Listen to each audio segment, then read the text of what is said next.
All right, good morning. Happy Thursday.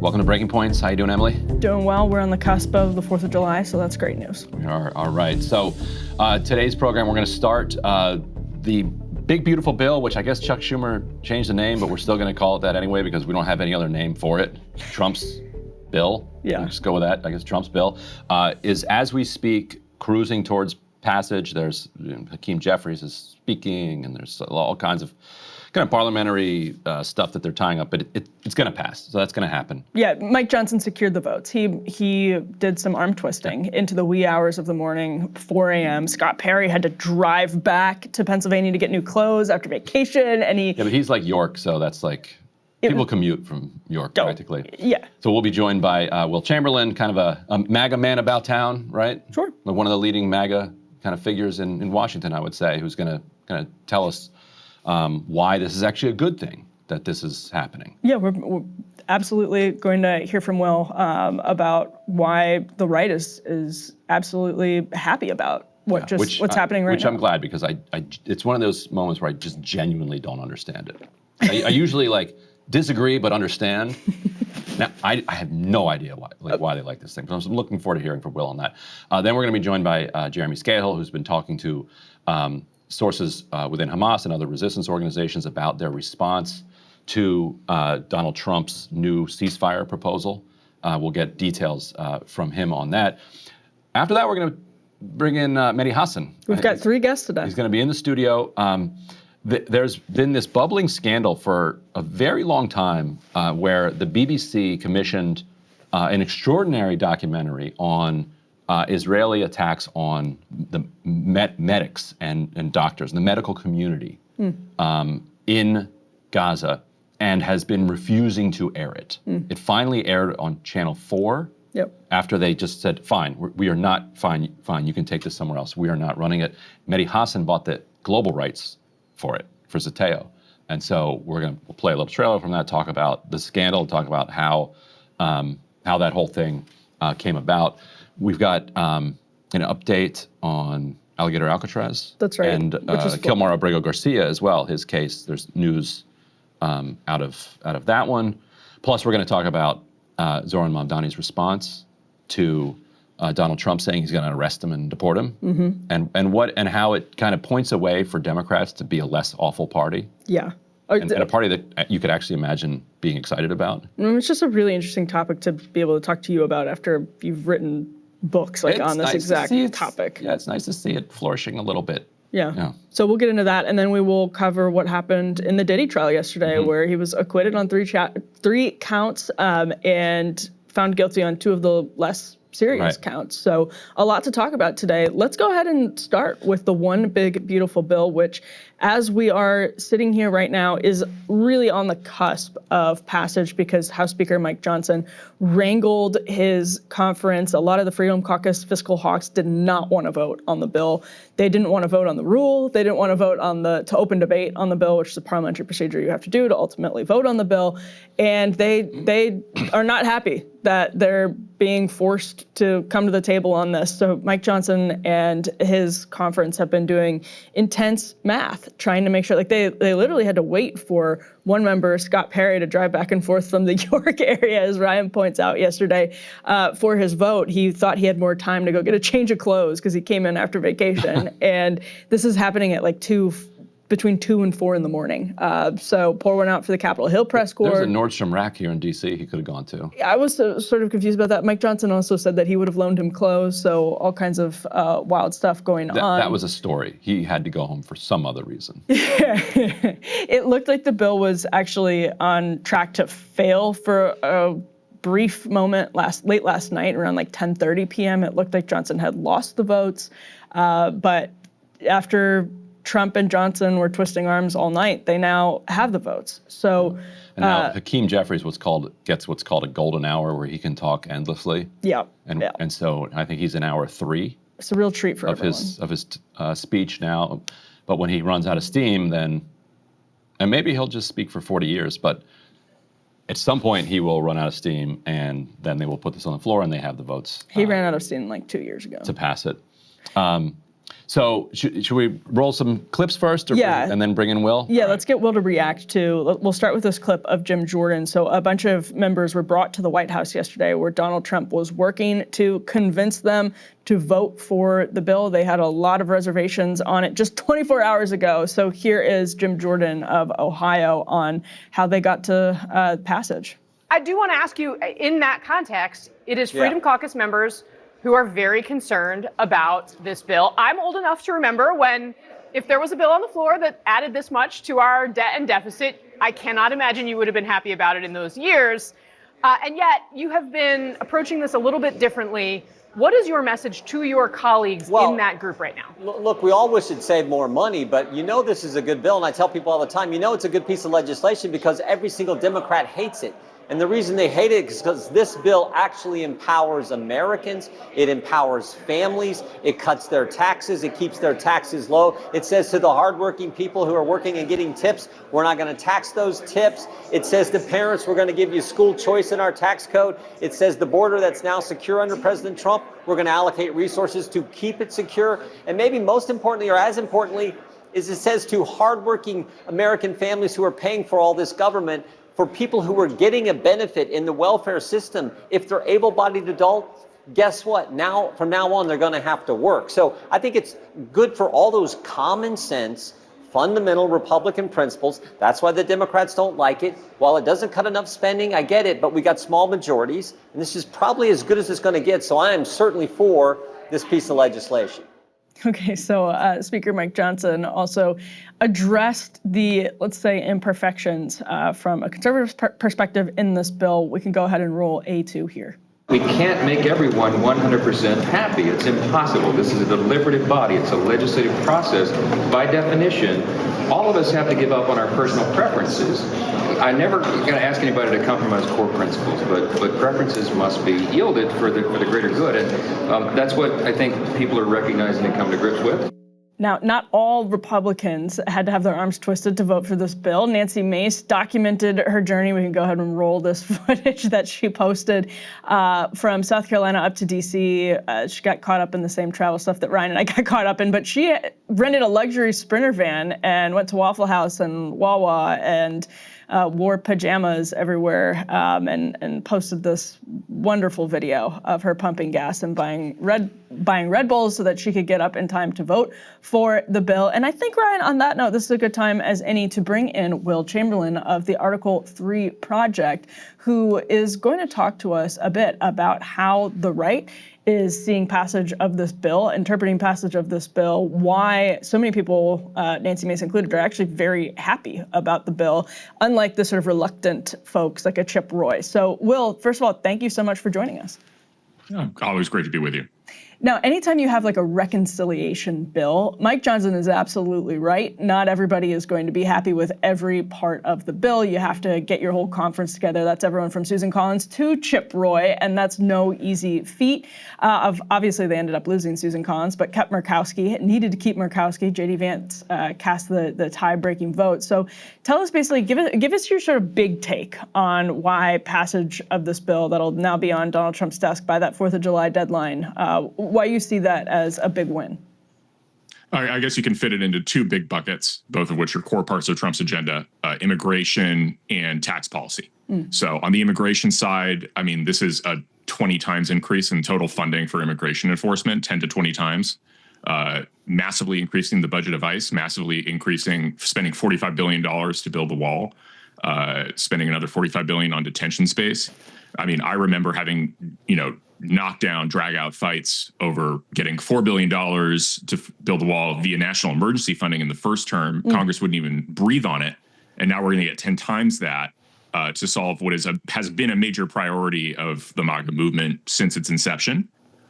Massive increase for detention. All this money is necessary because it's very hard to engage in mass deportation. It turns out that once people are in the country, that's a logistically challenging thing. It requires a lot of personnel. So you need the money for it. To say you're for mass deportation and not for the money necessary to do it is ridiculous. Like we don't to change the law logistically requires 60 votes in the Senate, but to fund enforcement of existing law requires 50. So it's a huge win on the immigration front, which we see as the most central issue in our politics. And I think the second big bucket would be tax policy. No tax on tips and no tax on overtime is a real thing, and this reaffirms the 2017 Tax Cuts and Jobs Act.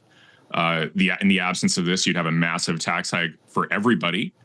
Instead, you're having massive tax cuts, or keeping the massive tax cuts from 2017, and then additionally adding some very pro-working class tax reform in terms of no tax on tips and no tax on overtime.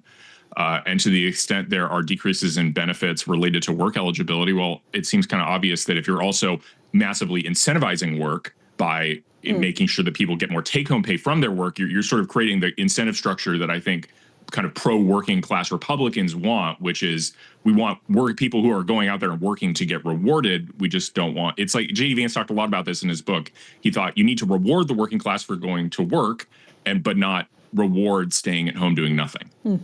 And so that part I understand. And so help me out for the parts that I don't understand. Because it makes sense to me that you guys would throw billions. And I think the amount of money, I don't even know how you're going to be able to spend it, but good Lord, it's like, it's like somebody said it's more than the Marines. It's like the amount of money going towards mass deportation is absolutely stunning, but it goes into the category of something that I disagree with, but I understand that this is a thing that you guys have wanted like that. So I get that. On the work, encouraging, making work pay more, encouraging people to work, that makes sense. The parts that I don't understand, and extending the Trump tax cuts. He did the tax cuts, obviously he's going to extend them. That makes sense. Part I don't understand, so let's take the explosion of the estate tax. Like basically you're spending something like $500 billion to $1 trillion in this bill to make it so the threshold for people who pay the estate tax is going from almost nobody, but still raising, a significant amount of money, half a billion, $500 billion to $1 trillion. Is a lot of money that wealthy people were paying in the estate tax. It's now going to go away. Like so, and that money is coming out of, say, extending the tax, no tax on tips and no tax on overtime, because those things expire pretty quickly. You could tighten the estate tax and say, you know what, the threshold for how much wealth you can pass down without paying tax is going to go down a little bit. We're going to say the first $2 million that you want to give to your children is tax-free. It's a huge amount of money. That's an enormous windfall for somebody to get. And then we're going to take the tax revenue from that, and we're going to permanently extend all these tax breaks for the working class, no tax on tips, overtime, et cetera.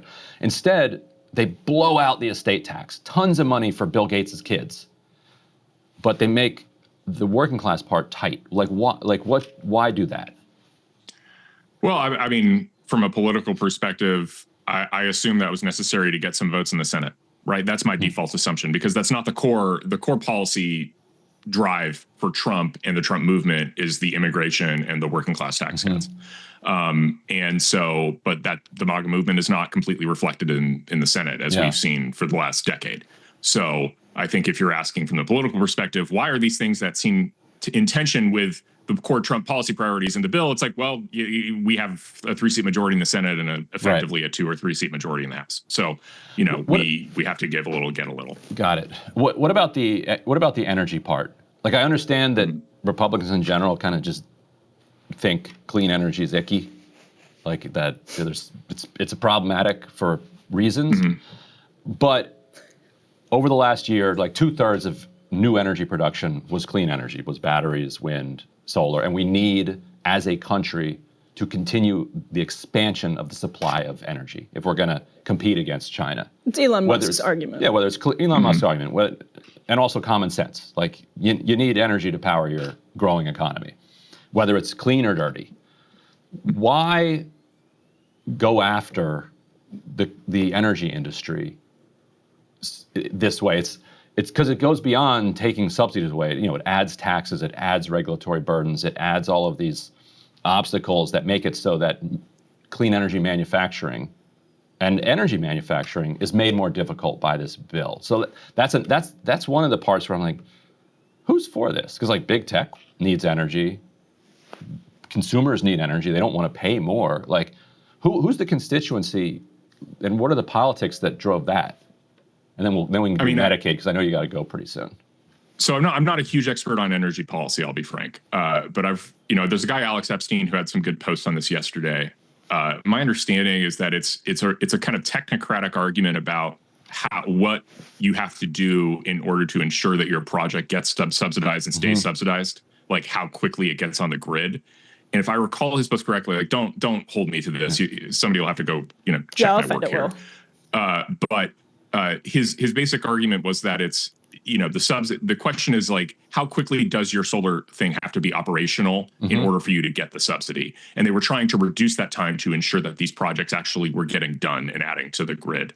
And the problem was, if you don't have that limit, you get kind of what he described as spamming of the grid, where people are just building a lot of random energy plants to get the subsidy without any, real assessment of the fact that they'll actually be online in a reasonable period of time. So that was one thing. I think, so that's one point. But I think in general, there's a lot of long-term standing objections to solar and wind. They're not a good, reliable basis on which to build your grid. And Spain had, massive outages as a result. Wind has all sorts of problems. These are not like the grid, especially, in a lot of places, is ultimately sustained by fossil fuels. And that's not a bad thing. We're going to have more technology to emit more fossil fuels. I think that, and we have tons of them sitting underneath Colorado. So I think that, I don't think this is but I guess the meta point would be, this isn't a core area of concern for the Trump base either way. Right. And so whether or not, again, one of these questions about, people looking for places to cut spending, I think that, and, green energy subsidies would be one of them. And the irony is that Democrats, and we were critical of this at the time, put most of the subsidies into red states, thinking, because North Carolina and Texas in particular, also Kansas and Iowa and Maine have built up, major kind of clean energy industries that are gonna get hit. That's why Lisa Murkowski was fighting hard. And so then Medicaid.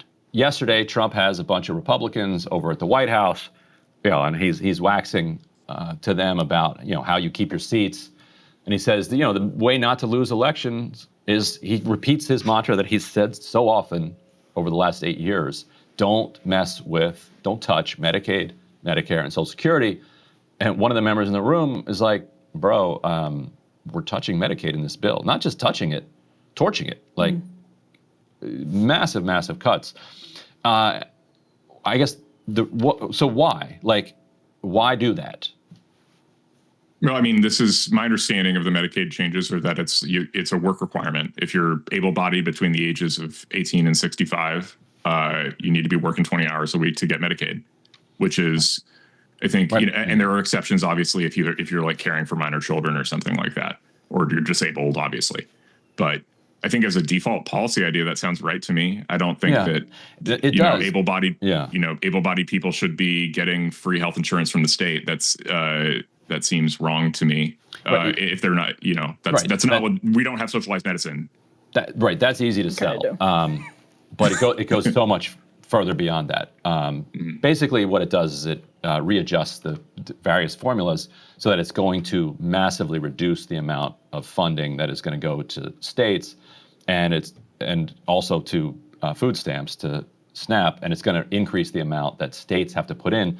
And interestingly, because Republicans resisted the Medicaid expansion in Obamacare, which John Roberts and the Supreme Court allowed them to do, as I'm sure you remember, there were so many movements in red states to push for the Medicaid expansion that a bunch of those states had to do it through constitutional amendments done by referendum. So a lot of these red states are now constitutionally obligated to put a particular amount of their budget into Medicaid. And now they're going to get a lot less from the federal government. And hospitals are warning that they're going to go bankrupt in rural America. Why it wasn't? And Hawley talked a lot about this. This is not just some Marxist on this program talking about it. Why wasn't that a bigger concern? Like the closure of rural hospitals and the throwing off of 17 million people of Medicaid. Many of them in rural America, that feels like a MAGA issue. And this is one of the places where I'm back in the place of just not understanding. And does it go back to, this is a coalition of the old Republican Party that I very much do understand, that wanted to cut Medicaid for decades, and they just won? I mean, I think, again, the throwing off of people in Medicaid, it's not just randomly throwing people off. It's literally, it's imposing a work requirement. And I think even the MAGA base is pro work requirements. I think people really should go back and read J.D. Vance's book on Hillbilly Elegy, right? It's actually laid out there. There's just this really clear difference. On the one hand, we don't want to get rid of Social Security, Medicare, but on the other hand, there is this deep anger from working class Americans towards idlers, towards people in their similar class, not working, not having a job, and collecting government benefits. So I think it just basically, the policy fits that. As for rural hospitals, I think the messaging fits that. Yeah. That's okay. I think it's kind of a myth that there's like. Well, the knock-on effects of the policy on rural hospitals. I mean, these are projections. I'm sure in a world where rural hospitals are actually in real trouble and there's like real talk of closures, then the policy will change, right? There's certain, this is a general theme. You can actually use this call this plan trusting, right? There's a general theme to how things work. This was happened in tariffs too, like you name it. People are like, well, these catastrophic impacts will result. I'm like, well, no, there are competent people running our government. There are competent people running state governments. Before the catastrophe hits, things will change if you are right that the catastrophe is going to hurt. So I don't know that, these hospitals will close. I know people are arguing that they might. If there really is a serious problem there, I assume it will get fixed when that happens.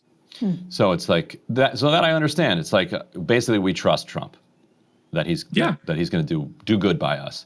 I guess last point on the deficit. Like I spent my whole life being told that it's the thing that's going to like ruin America, and it's like, oh, how about we add a couple more trillion to it? And you got about 1 minute on that one because I know you got to run. The deficit is to Republicans as global warming is to Democrats. The impending crisis that always will happen in the next year or two, and then never does. I mean, I think that I've come to the conclusion that the debt as a problem is not a problem in the way that the sort of Freedom Caucus people catastrophize it. It's just a long-term net inflation problem is the way I think about it. Yeah, that's basically how some on the left think about it too now. Yeah, and ultimately, was Trump getting people to chant, reduce the deficit? No. I mean, there's one of the things that the Freedom Caucus loves to do is and this is not limited to them, is pretending that their policy is the ultimate Trump agenda. And it's like, no, actually, that's not what the Trump vote base wanted. That's, the deficit is like 10th on the list or 15th on the list of concerns. And the ones that are addressed in this bill are number 1 and 2. That's a good point. All right, Will, we're going to let you go. And then Emily and I have a couple more things to go through. So helpful, Will. Thanks a lot. All right. Absolutely. Thank you. Okay, so that was Will Chamberlain. I guess I sort of see it from their perspective a little bit more. They just really trust Trump.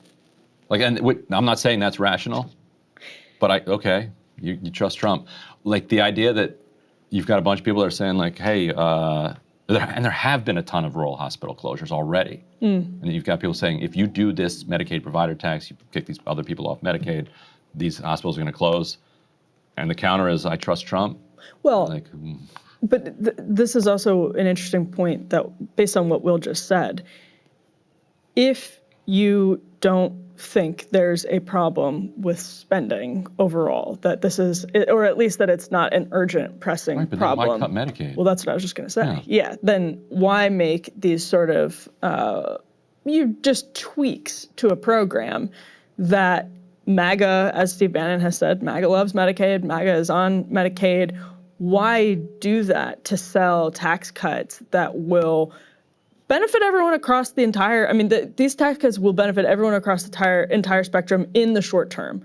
Disproportionately will benefit wealthy people. You could have, as people like Bach-Younger, Sargon have said, just not have reauthorized the top rate cuts. You could have just let those expire. But if you don't think that there's a urgent debt deficit problem, why are you worrying about offsetting the tax cuts at all? You don't have to. Yeah.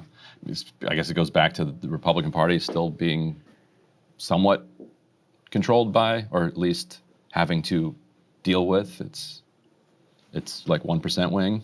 I'm all for smart work requirements. The politics of this make absolutely no sense of packaging them together with a tax cut for the rich. Yeah, and I think there's an interesting element, and we'll get to Tim Burchett here, in the We Trust Trump, and also in the we do not trust Democrats and the media, that kind of polarized people into just supporting the thing. And I think we watched it happen in real time on CNN with Burchett on the air. Well, you had Jim Jordan, who we played previously in this block, saying, this bill is great because all the Democrats hate it.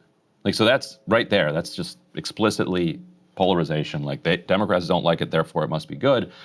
Burchett went on Brianna Keilar's program on CNN and was an undecided vote. And Trump had brought him and some other undecideds into the White House, trying to push them into supporting the bill. And he gets into a fight with Brianna Keilar over whether or not the CBO should be trusted. And she's doing a kind of, ha, gotcha, you pushed forward a resolution that said all CBO estimates should be read on the House floor. And now you're saying that CBO estimates can't be trusted on this. And his argument is, yeah, well, CBO is the only game in town, and also that resolution didn't pass. But I think the CBO is wrong on this. Right. And then they go back and forth for a while on whether or not he's a hypocrite. And by the end of the interview, he's hardcore defending the bill. Yeah. Like, he went from on the fence to, you know what, this bill is going to save the American Republic. And this echoes the Jim Jordan point also that he made in the clip we rolled earlier, and Trump was pitching it this way. The left hates this bill. The left hates this bill. That's why it's a good bill. And so we're going to vote yes on this thing that's actually, I think, genuinely self-destructive. The left loves this bill, by the way. They're salivating over this bill because they're able to talk about entirely. Democrats are so, they're salivating over, like, drawing shots. He's like, I really hope the bill doesn't pass. But if it does, we are going to win the Senate. Let's hope it doesn't. So anyway, let's roll Burchett. What did the president say to you that made you feel maybe closer to voting yes? He talked about the economic output that we would have that was not in the CBO scores. And along those lines, he talked about other things that I'm not going to share, but because it was in privacy. But I think there's a lot of things that probably be revealed when this is passed, and I think America will embrace it further. I think, again, once you do some things like straighten up Medicaid and Medicare, and you dispute a lot of the lies that are in the media about people getting kicked off, I think America understands what we're up against in this. Well, the CBO, which you put so much trust in for years and years, that you passed a resolution wanting estimates read before bills, is very clear about how many people are going to be kicked off of health care until you were against the CBO. No, ma'am. You listen. If you want to do the editorial, just go ahead. You don't need me on here. But the These CBO, are facts, sir. I don't have to editorialize. Scores. I would like to see what the economic output of every bill. You as a taxpayer should want that too. And the CBO is the only organization we have. If I could allow a private accounting firm to do it, I would much rather that happen. But the reality is it would have to be the CBO. And what do you have against knowing how much each bill is spent? Why is the media opposed to that? Why do you all on the left always fight every chance at America knowing what's going on? The problem y'all have with this bill, ma'am, is that it gets government out of our way and lets Americans make some decisions, and maybe hardworking Americans would have a better choice and a better shot at life in this country without you all just telling us how bad things are going and trying to construct, and as you're doing with me, trying to dictate what I've said. Yeah, and he goes on from there, just the rest of the interview, he just sings the praises of the bill, and now he's for it. That clip to me is like, and in the broader interview, is like the story of our politics. It's like the issue itself gets lost in the fact that we hate each other, and so then Burchett's like, you know what, she sucks, I'm voting for this. I'm getting yelled at by CNN, so I'm voting for this. It's like that. Don't follow that train. But I would also notice that, or just note that Will started with immigration enforcement, and that's how Stephen Miller's been selling this bill as the most important bill for like the future of Western civilization. Is that they believe if you don't do their definition of mass deportation, which is different than I think the public's definition of mass deportation, but literally like deporting almost everybody, not just the worst of the worst, but almost everybody for assimilation and labor force reasons, then you don't have a country anymore. So from that perspective, they would probably swallow a lot of bad policy to pass a reconciliation bill with massive immigration enforcement increase. Just do your crackdown then. Like, I don't see why they had to lump it all in, but whatever. I didn't win. Up next, Jeremy Scahill going to update us on his reporting on the latest in the ceasefire negotiations. Ceasefire negotiations are at an advanced stage. Jeremy Scahill, my colleague at Dropsite News, joins us now to talk about his reporting on what we know about where we stand. Jeremy, thanks so much for being here today. Good to be with you guys. All right, so walk us through where we are now. Donald Trump, several days ago, announced that he had gotten Israeli agreement on some version of a ceasefire. There was conspicuous silence for a while from the Israelis, but then a media campaign started rolling out about what was in this agreement. And my understanding, though, is that only recently did Hamas even receive a proposal. So what is the current situation?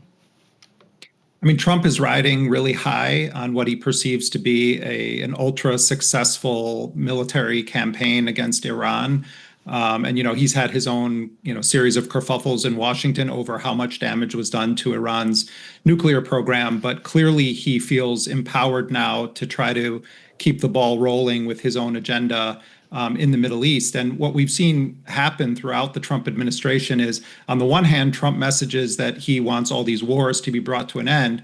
On the other hand, he's really fully empowered Netanyahu to continue and intensify the war and actually to expand it, not just in Lebanon with repeated violations of the ceasefire, but also these 12 days of intense Israeli bombing of Iran that then at the end became a joint U.S.-Israeli bombing operation. But, setting aside any analysis we could do about what really was at play there, Trump really, I think, sees that he has momentum.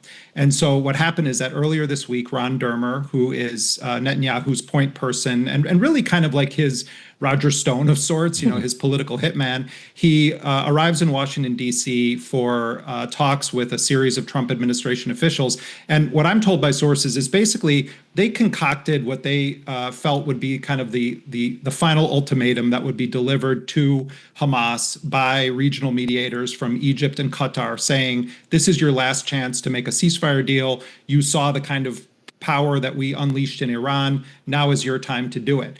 There's been a lot of reporting over the past couple of days in the Hebrew language press, the Arabic language press, as well as in the American press, about what the terms of this proposal being put in front of Hamas are. I'm told, though, by sources on the negotiating team that despite this flurry of media reports about what the terms are, Hamas was not actually given any document until late last night. In fact, they haven't really been able to do full consultations within Hamas or the other resistance factions. I've spoken this morning to a source who's close to the negotiators that actually has that document in hand. And in general, what I would say is this. It is almost identical in most ways to the previous ultimatum that Steve Witkoff, Trump's special envoy, delivered back in May. It does not contain any clear guarantees that Israel will not resume the military assault on Gaza after an initial 60-day period. It has very vague language about how humanitarian aid is going to come into Gaza. It doesn't say anything about the fate of the Gaza Humanitarian Foundation, this aid scam where Palestinians are being gunned down every day. It does mention that the United Nations and the Red Crescent are again going to be involved with the distribution of aid, but there aren't any clear definitions. Perhaps the two most significant changes or amendments, I guess, that you could say in some way inch the position more toward what Hamas wanted is that they've sharpened some of the language about President Donald Trump. There's 13 points in this agreement. In point 1 and point 13, Trump is mentioned by name. And what they're saying is that Trump is committed to an actual end to the war. And as long as negotiations are are conducted in good faith, that he wants to see this 2-month window of a temporary truce continue on toward a resolution of the war. Hamas, though, had wanted much clearer language, and they wanted Trump to guarantee that he would prevent Israel from resuming its military assault on Gaza as long as the negotiations were continuing. That language is not in this document. On a technical level, the most significant change is that the Israelis back in May wanted to have 10 living captives, Israelis held in Gaza, released within the first week of any ceasefire deal, 60-day deal. Hamas looked at that and said, then it's just going to be a 1-week deal because after the Israelis are freed, Netanyahu's just going to resume the genocide. So it's not a huge change, but what we're looking at now is a formula that says 8 Israelis would be released within that first week. I believe it's on day 5. And then the other 2 living Israelis would be released on day 50. You would also have the bodies of 18 Israelis who are deceased but still in captivity in Gaza, staggered out over the course of those 2 months. What is not mentioned in the document is how many of the more than 10,000 Palestinians held in detention camps and prisons in Israel are going to be released. That's unusual. In other agreements, there has been some formula cited for how many Palestinian captives are going to be released. The language on this is very vague. While there is not, again, Ryan, you and I have talked about this on this show before, Hamas has offered to relinquish governing authority of Gaza. They put it in writing. It was in their draft that we talked about on this show a couple of months ago. It is not in the actual text of this agreement. And, Israel and the United States, for whatever reasons, have taken that term out every time Hamas has put it forward. But I was told last night by a senior Hamas official that the mediators have made clear to Hamas that that is a condition that Israel and the United States are going to insist on. And what is unclear is who takes power if Hamas does relinquish its authority. It's not just a resistance movement, it's a government. So a lot of questions up in the air. And the final thing I'll say on this is that while Hamas, I think Hamas is very seriously considering taking this deal, even though they don't think it's a good deal. They're under a lot of pressure. These guys, the negotiators, all have family members that have been killed. People are suffering immensely in Gaza, and there is unprecedented pressure against Hamas right now, not in a hostile way, but in a desperate way. Please make a deal. So I'm told that they're giving very serious consideration to it. The question is if they're going to be able to get some amendments to this language. Last time this happened, Hamas came through and put a whole new proposal on the table. I'm told that they're looking now at a more surgical approach where they're going to zero in on what they've defined as their red lines. They really don't want Israel to be able to resume the genocide, and they want a full Israeli withdrawal. What is not in this document is anything about the Philadelphia corridor, which is a very crucial part of Gaza because it represents, it's in the south of Gaza, it represents the only gateway to a world beyond Israeli control basically for Egyptian Palestinians. Border. It's on the Egyptian border. We reported some days ago, Ryan, that mediators last week told Hamas that they may have to be willing to concede the timeline for an Israeli withdrawal from the Philadelphia corridor. So I think what we're seeing here, just to sum it up, is it's basically the same ultimatum that was put on the table with a few amendments that seem aimed at trying to give Hamas something. Hamas is very clear-eyed about it. A senior official told me last night that Trump is a crucial part of what he called Israel's deception operation. Even though they say that this is a deception, they're wide-eyed about it. They understand what the stakes are. And so I think we're going to see some really intense attempts at negotiation. I get the sense that Hamas very much wants to make a deal. Well, and it was announced just a couple of days ago that Netanyahu will be at the White House on Monday, Jeremy, which seems to signal confidence from the Trump administration that something's coming. What does the timeline look like, and what did you make of that announcement? Yeah, I mean, as often happens with Netanyahu, he sort of projects one message in English and another message in Hebrew. Netanyahu has been totally unhinged, belligerent in his Hebrew language remarks over the past 24 to 48 hours, where he's saying, we're not going to stop the war until Hamas is totally eradicated. We're going to kill everyone with a gun. We're not going to have Hamasistan anymore.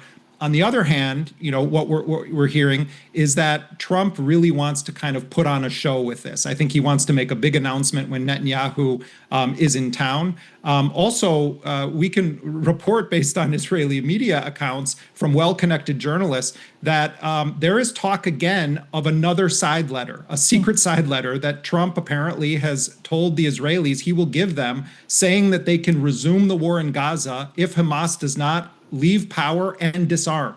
So, it's sort of Groundhog Day again. I think that, with Netanyahu coming to Washington, Trump wants to put on a big show. He wants to make a big announcement. He wants to sort of portray himself, in a way that's going to go down in archival reels that are going to be shown, for decades to come. He may get that moment. The real question is Trump serious about ending this war? Because if he is, he can put Netanyahu in a corner. The Israelis don't seem to think Trump is going to do that. I think Netanyahu feels like this is sort of his own victory tour of sorts, so we'll see what happens. So to your point about Hamas being under significant pressure, our colleague Abu Bakr Abed had posted yesterday and we can put this up maybe in post, he said, growing and pressuring calls among Gazans to accept the Qatari proposal for a ceasefire. The people are desperate beyond words for a rest.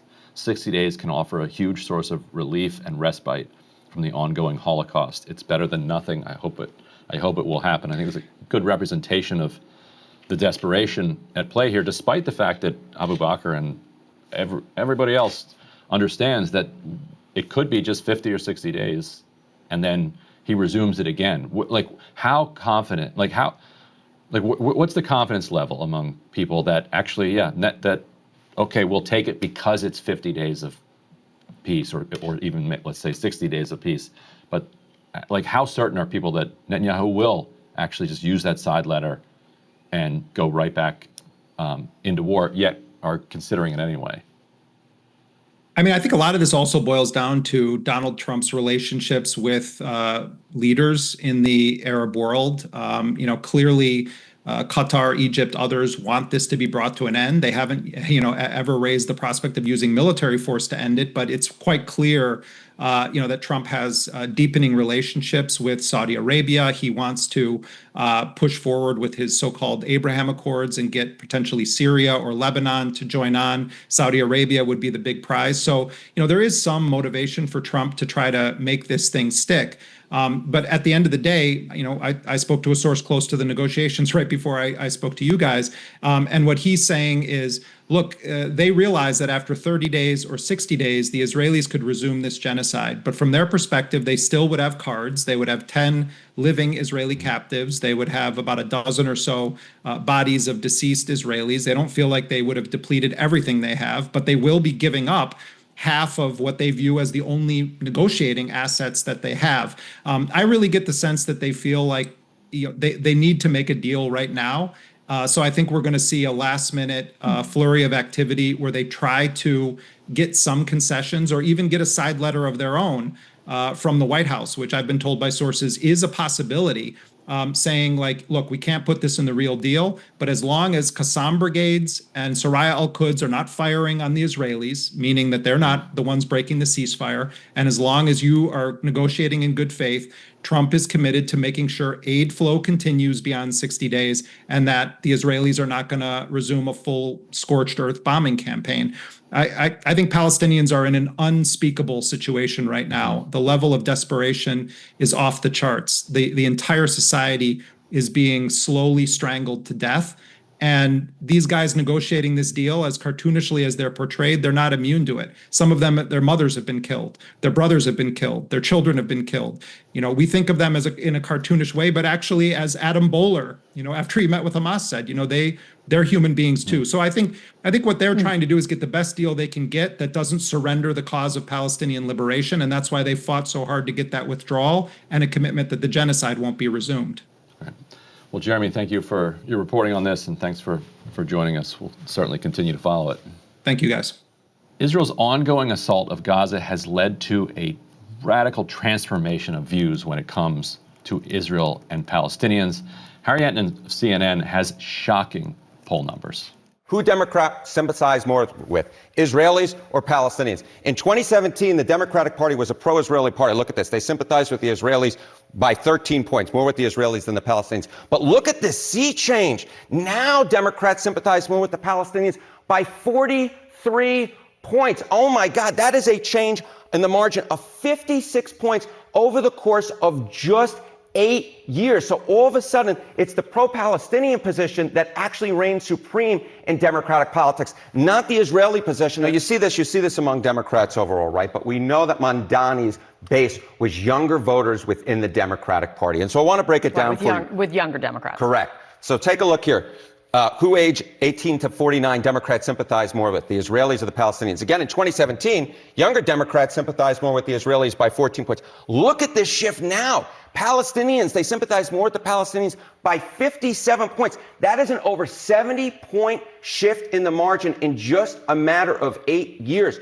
I rarely ever see shifts like this, Kate, in which you see one side of the equation leading by 14 points 8 years ago, and then all of a sudden the other side of the equation leading by 57 points. The bottom line is the politics around The Israelis and the Palestinians have shifted tremendously among Democrats, and they've shifted specifically tremendously among Democrats who are under the age of 50. They have just shifted more so than I think that anyone could possibly have imagined, say, 8 years ago.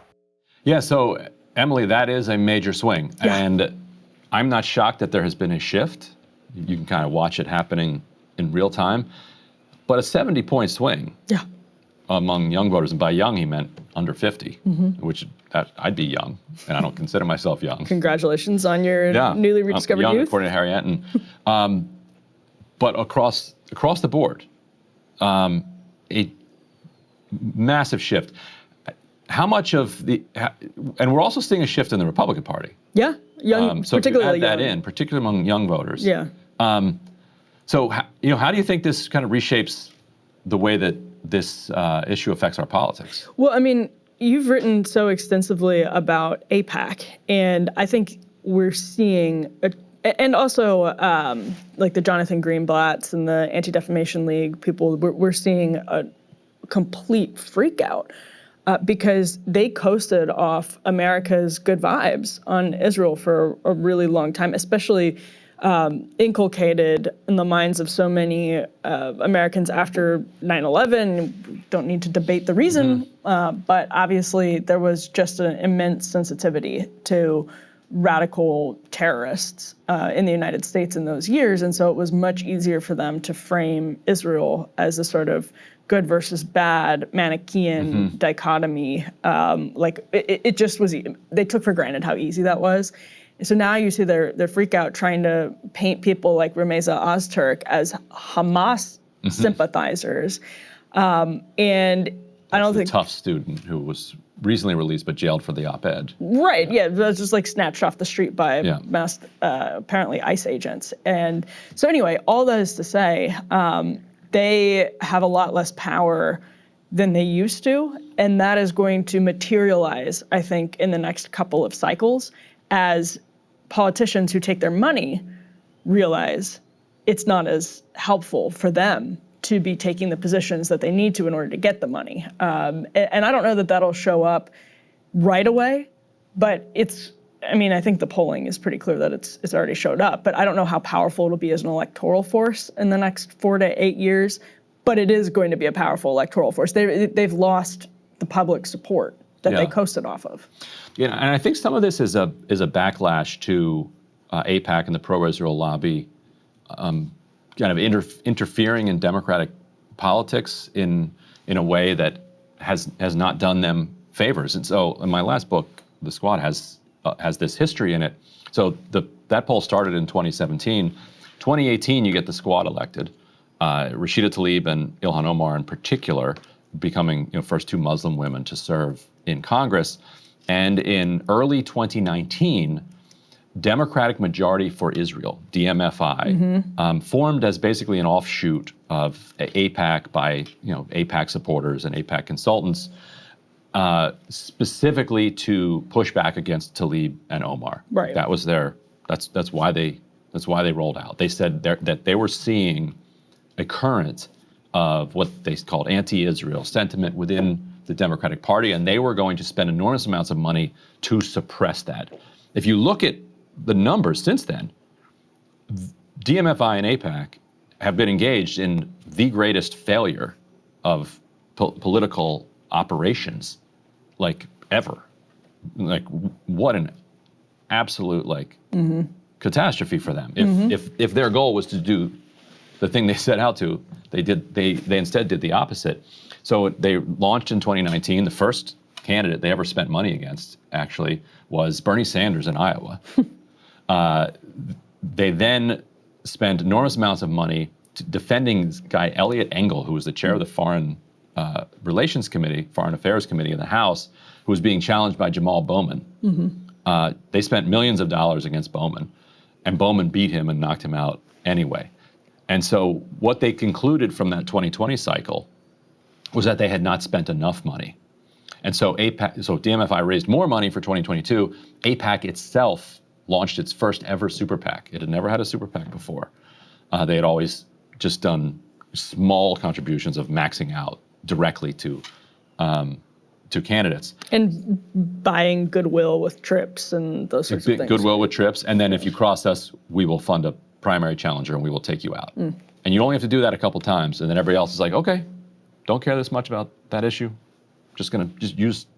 I stand with Israel. You tell me what to do and I'll say it. So in 2022, they spend somewhere around $30 to $50 million going after Democrats who had said things that were sympathetic towards Palestinians.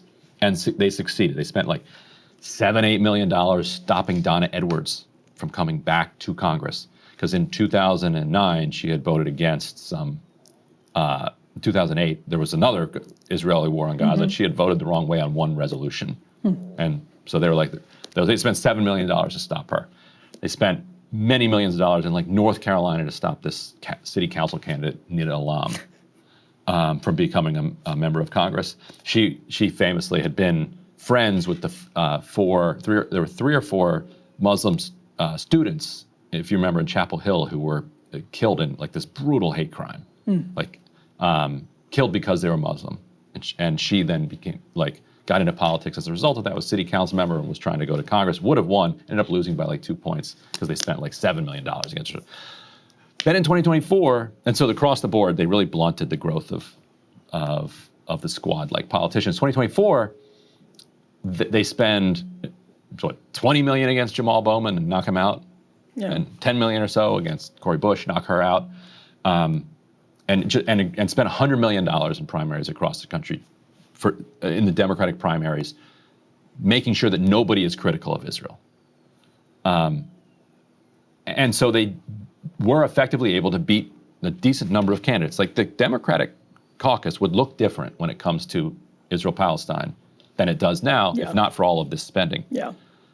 But good Lord, the public, it has not worked on the Democratic public. In fact, if anything, it seems like it's backfired. Well, it often takes time because we're not a direct democracy, we're a republic, for the makeup of elected officials to catch up with public opinion. And that's one of the things Trump forced among Republican voters, is that you now have like a Jim Banks in the Senate, for example, or you now have, and even if you dispute that they're helping the working class, I know that that's a raging argument, obviously, but even if you dispute that, they at least understand public opinion. They're reflecting public opinion. And that hasn't quite happened on this issue yet. But I don't think either major political party understands how much it's about to happen, because they've been scapegoating, this idea that all the anti-Israel sentiment is anti-Western Marxism, as opposed to just saying, this is insane. This is wildly bad policy. It's not making us safer. And I just don't think they're fully ready for how that's going to manifest in public opinion. Those numbers don't just reflect a shift. I think they reflect, especially for younger people, a shift in the, this is way down on the list of most American voters' priorities. Still is. But it's getting increasingly important to people. It's becoming increasingly animating because people are so pissed off about what they're seeing. Now that the media gatekeepers are less powerful, this information's coming through drop site. It's coming through breaking points. And I don't know, Ryan, the last question that I have on this is how much of it is the way the Netanyahu government has waged this war since October 7th. And listen, we could go back and debate the history of how Israel's conducted itself in previous decades before October 7th. It seems that everyone at least agrees that what's happened since October 7th has been on another scale. Yeah, I think basically that's all of it. It's the public recoiling at what they're seeing. And actually, for an unbelievably crystallizing example of that, can you pull up C2? This is a SOT.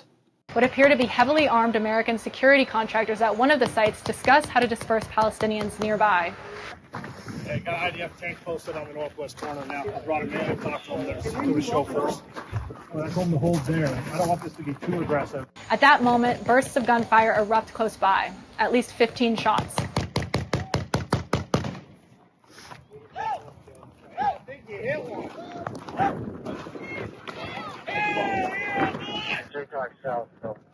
The camera's view is obscured by a large dirt mound. The contractor who took the video told AP that he saw other contractors shooting in the direction of Palestinians who had just collected their food and were departing.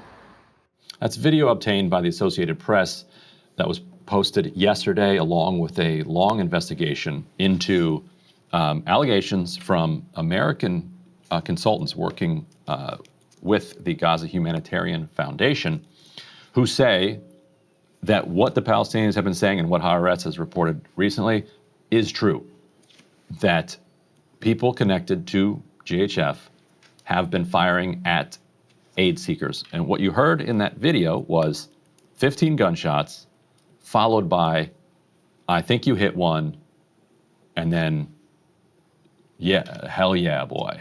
Mm-hmm. Now, there's a mound, so you can't see exactly what's happening. And that apparently has even left some room for apologists to say, well, you know, who knows what could have happened? Yeah, he said, we heard the gunshot, and he said you hit one, and then they celebrated hitting one. And later in that investigation, a guy says he saw somebody fall. Right. Like after the shot and the celebration of having hit one, they saw somebody fall. Hamas is nowhere around here. This is not a live battle between Hamas and Gaza Humanitarian Right, it's Foundation. not a live battle, but the claim that I think is, probably obvious, is that there are Hamas people who are getting aid, right? I'm not saying it justifies it. I'm just saying there plausibly are Hamas people in the crowd, but that doesn't mean that's not what they're going after. Right. Might be a guy who used to be part of Hamas, but he's going and getting a box or something. But yeah, they're not. Right. GHF is not claiming that's why they're shooting at them. Right. They claim they're not shooting at them. Right. Like they straight up deny that what you just saw in that video is happening. So I play that as an example, I think, of the reason that you're seeing these numbers shift. That it's horrifying. Mm-hmm. And nobody can support shooting at hungry people. Yep. Unarmed, hungry people. And one of the interesting things about after that Haaretz report, I don't know if you picked up on this. I know maybe it's just me, maybe it's naivete, but I thought it was very interesting that the Israeli government announced that they were doing an investigation instead of just flatly denying. I mean, obviously they're denying it, but they didn't dismiss it. And the reports that they changed their rules of engagement. Yeah. And you've now had IDF soldiers complaining. Yep. That it's harder to get permission to shoot these quote unquote warning shots at people. Mm-hmm. After they changed the rules. So they said, we're not really doing this, but then they changed the rules of engagement on whether they could do it. And so the Democratic leadership has been, mostly immune from a lot of this pressure because of all the money spent by DMFI and AIPAC. But let's take a look at how voters now feel about their own Democratic leaders. This is B3. Party leaders, Democrats who say they want to replace their party leaders. Look at this, 62% nationally say yes compared to just 24% who say no. That lines up with the idea that Democrats view their own members of Congress, their own leaders in Congress, record low approval rating. Democrats right now are out for blood. They want to take out their party leaders. And you saw that with Andrew Cuomo going, adios amigos, goodbye, see you later in New York this past Tuesday. And Emily, that is not the Democratic Party that I know. The Democratic Party base has always been a kind of support the leaders, support the leadership. Mm-hmm. To have them in this open state of rebellion is a genuinely new phenomenon. Well, I wonder, that is a really big distinction between what happened post Tea Party and what happened with Democrats, because it was pretty obvious that Republicans were furious with leadership. I think it was pretty obvious that Democrats had a lot of reasons to be furious with leadership, but they kept. And yet. But I don't know. I wonder if it's just because they didn't feel like there was any alternative to Democratic leadership. And it also, I think Democratic leadership was much more willing to signal cultural solidarity with the progressive wing, meaning they were using it, and you've written about this, they were using some of it as a shield, saying Equality Act, trans rights, in ways that signaled equity, in ways that signaled solidarity with progressives. And I wonder actually if that got them by for a decade, and it's just not working anymore. Maybe, I don't know. Whatever it is, something is changing. And also, it seems like all of this has shut Richie Torres up for a second, which is quite amazing. Put up before is just kind of a amusing development, I guess. You can check out this, and you can go check out this tweet from Hamid Benez. He says, here's a remarkable stat showing the Zohran effect. The account Richie Torres hasn't tweeted either the word Israel or Hamas since June 18th, 14 days ago. It's now more. That is the longest stretch by 7 days that Torres has not tweeted one of those words since October 7th, 2023. And you can just scroll through the Richie Torres' quote. Posts. So Torres, the most kind of outspoken Democrat when it comes to support for Israel, the most combative and aggressive out there. For him to be quiet for this long, I think reflects that there is a centrifugal force involved in those numbers. Hey, I mean, I can't think of Richie Torres anymore without flashing back to Jamal Bowman with his arm around you and Griffin at the Zohran. That was something else. He's a whack MF. Maybe that did it, actually. Maybe that was Richie Torres was like, you're right, I am whack. And he's since That's true. Jamal Bowman just canceled him. It's the Bowman effect. Actually canceled him. Amazing. Things are changing. Things are changing, that's for sure. All right, up next, Mehdi Hasan talking about the censored BBC documentary that he and Channel 4 were able to acquire and are releasing to the public.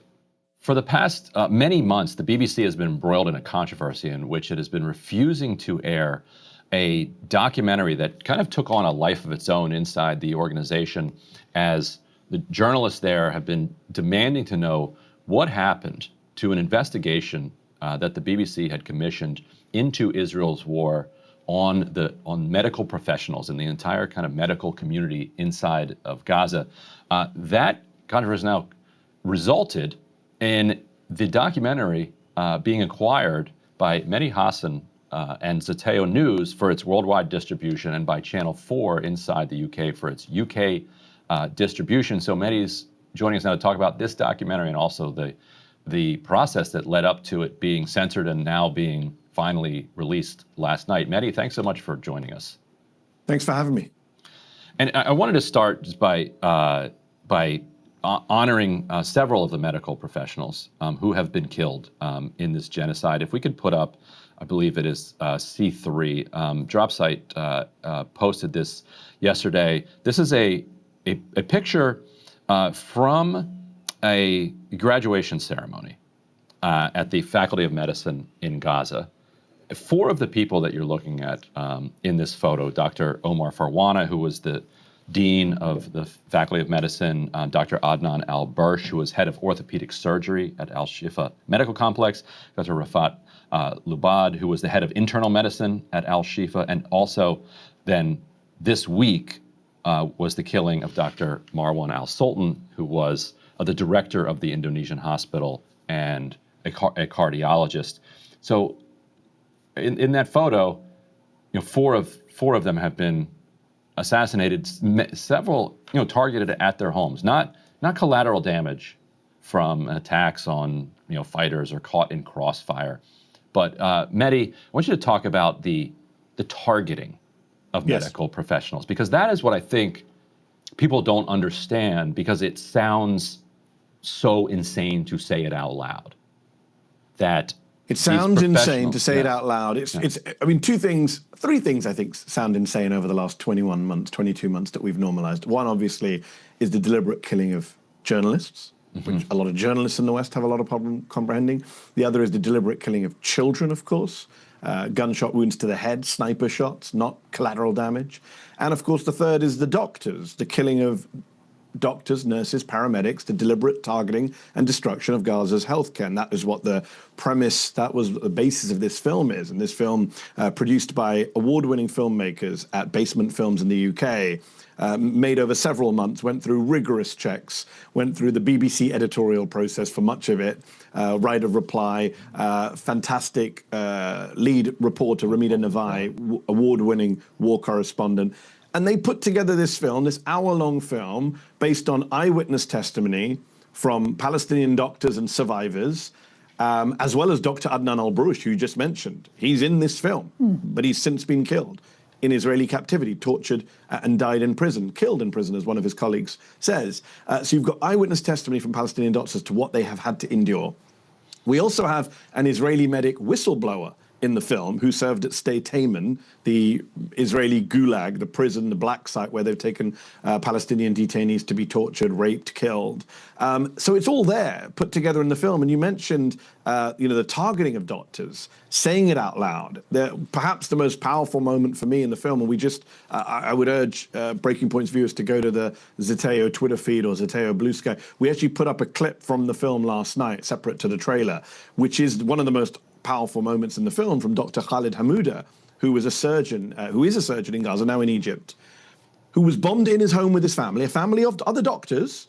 At first, 10 people killed. They then flee, him, his wife, his child, and they go down the street. By the way, his house is blown up, not the entire street, just his house. They then go down the street to take refuge, and a drone follows them down the street and attacks them again. And he wakes up in a hospital and sees a nurse carrying his child, his daughter, who's dead. The next morning, his wife, the mother of his child, is also dead. He's told, killed. He's the only survivor, or one of the only survivors, I believe, from that massacre. And she says, Ramita Navai, you were targeted? He says, yes. The drone came and targeted us. And this is what we heard from the World Central Kitchen folks when they were in the humanitarian convoy and they were targeted car to car to car. This is what we've heard from journalists, of course. And this is what we have to get our heads around, that the United States of America has been arming and funding a country that is systematically, this is a key word here, destroying the Gaza healthcare system, destroying doctors and medics. And the key point here, and it comes out in the film, you could rebuild hospitals in years to come. Trump can turn Gaza into the Riviera of the Middle East and build as many hospitals as he like. You cannot rebuild that knowledge base. You cannot rebuild that human base. You cannot just get doctors back over. Gazan society, Palestine has spent years educating itself in this way, and the Israelis have deliberately targeted it. Well, let's take a look at the trailer. This is C1 to get a sample of what people can expect from the film. He got injured. They shot at us at the operative room. Israel has been killing the very people trying to keep the healthcare system alive, its doctors and medics, despite hospitals and healthcare workers being protected under international law. As Israel has bombed Gaza, hundreds of Palestinian doctors and medics have refused to leave their hospitals. We are in the theater, in the operating room. Full darkness, no water, no electricity. But we have a hero, surgeons in Gaza. Hundreds of medics have been killed. Hundreds have been detained. Many of them have been forcibly disappeared. Our Palestinian team on the ground have gathered testimony from health workers and their families. المهم علقوني في قلب زي المعلقين هذول كلهم معلقين علقني كله بنزف دم. And Israeli whistleblowers have told us they witnessed Palestinian prisoners being tortured, and that some Israeli medics are complicit. I don't even think that in the Israeli society there is a need for cover-up these days. You can do almost whatever you want when it comes to Gazans. Well, one of the things people can see, Mehdi, is that this is a high production value film. And the BBC funded this film. The BBC then refused to air it and was giving quote unquote bullshit reasons, according to a source who told that to The Independent. And Mehdi, you have probably a lot of insight into this process of why the BBC, which had recently aired the Louis Theroux documentary, I believe that was on BBC. Yes. What happened? What's your understanding of why they ended up getting rid of a film that they funded? So the BBC put out a very long statement, a bullshit statement, I would argue as well.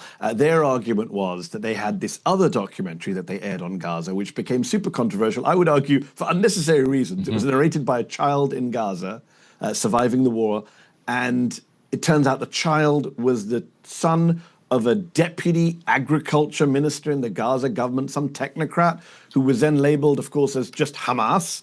and there was a huge furor in the UK that the BBC had put out a film for the child of a Hamas minister, even though, again, it was a well-sourced, well-made, high-production value film. The child had not decided the editorial agenda. But while they were, quote-unquote, investigating how that happened, they decided to park this film, which, as you say, they'd spent a lot of money on, spent many months making, with Basement Films, who we at Zeteo know well because they made a film for us last year called Israel's Real Extremism, which I came on the show to talk about, if memory serves me correctly then. And the fundamental argument for the BBC was, well, Basement Films went out and talked about the process while we were still trying to get everything approved. They then put out, Basement were frustrated, of course. My friend Ben DePere, who's the executive producer, former head of Channel 4 News, very respected, award-winning journalist, he went out at the Sheffield Documentary Festival and said, come on, this is ridiculous. We've got doctors in the film waiting for this film to come out. We're showing disrespect to people who risk their lives to talk to us, sources, whistleblowers, survivors of massacres. The BBC put out a statement saying, well, if we put it out now, there will be the perception of partiality, and the BBC can't have the perception of partiality. The great irony being, of course, that their decision not to air this film that they commissioned, that ran through their checks, that is the greatest perception of partiality. It's partiality towards Israel. They have now run one Gaza doc and then pulled it. It's nowhere to be seen because apparently it was the child of a Hamas minister bullshit argument. And now they didn't even air the other Gaza documentary. And then add that to all of the rest of the coverage of the BBC's of Gaza over the last 21, 22 months, which has been abysmal, which has caused multiple internal backlashes, protests from BBC staff who are frustrated at what their broadcaster has done. This is a BBC that has been cowed, intimidated, pressured, bullied. This is a BBC. I used to work at the BBC. I used to defend the BBC when I worked in the UK from right-wing bullshit attacks. But I think I've never seen in my entire lifetime, I'm about to turn 46 years old, in my entire lifetime of watching the BBC, I've been watching the BBC since children's cartoons on a Saturday morning, and I can honestly say it's never taken a beating like this. I've never had such a depressing, disappointing view of the national broadcast in the UK that I've had since October 2023. I know many other people who've stopped watching the BBC, stopped appearing on the BBC, because their coverage has been so shameful, not just in the documentary space, but in the news space, the online space, the ridiculous headlines. There was a study by the Center for Media Monitoring recently, which said they give 33 times as much coverage per Israeli casualty as they do per Palestinian casualty. So there's not a perception of partiality. There's a well-documented evidence of partiality towards Israel. And I want to linger on that point and connect it to the point that you made about the original controversy that then put this documentary on ice.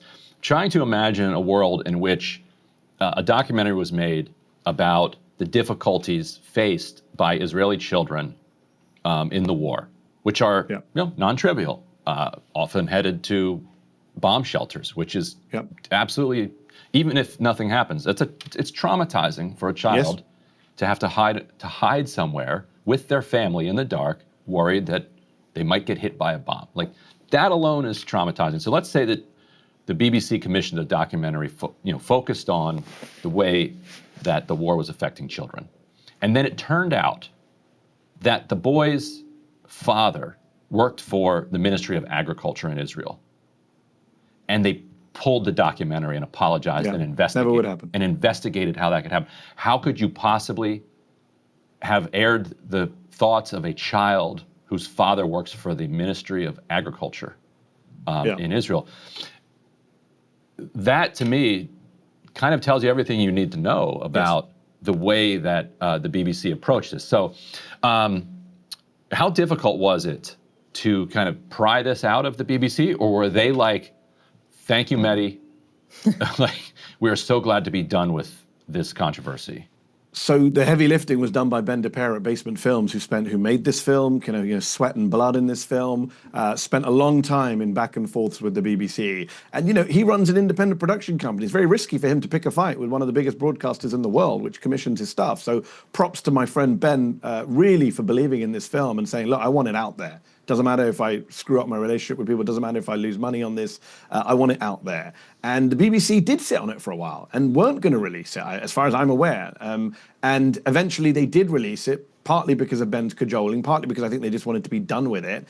And then us and Channel 4 were able to come in and say, well, we're going to give it a platform. I knew from the moment they benched it, like, if this film becomes available, I was messaging Ben saying, we want a platform. This is what Zeteo was created for, right? To give these voices to the world, to try and platform these voices.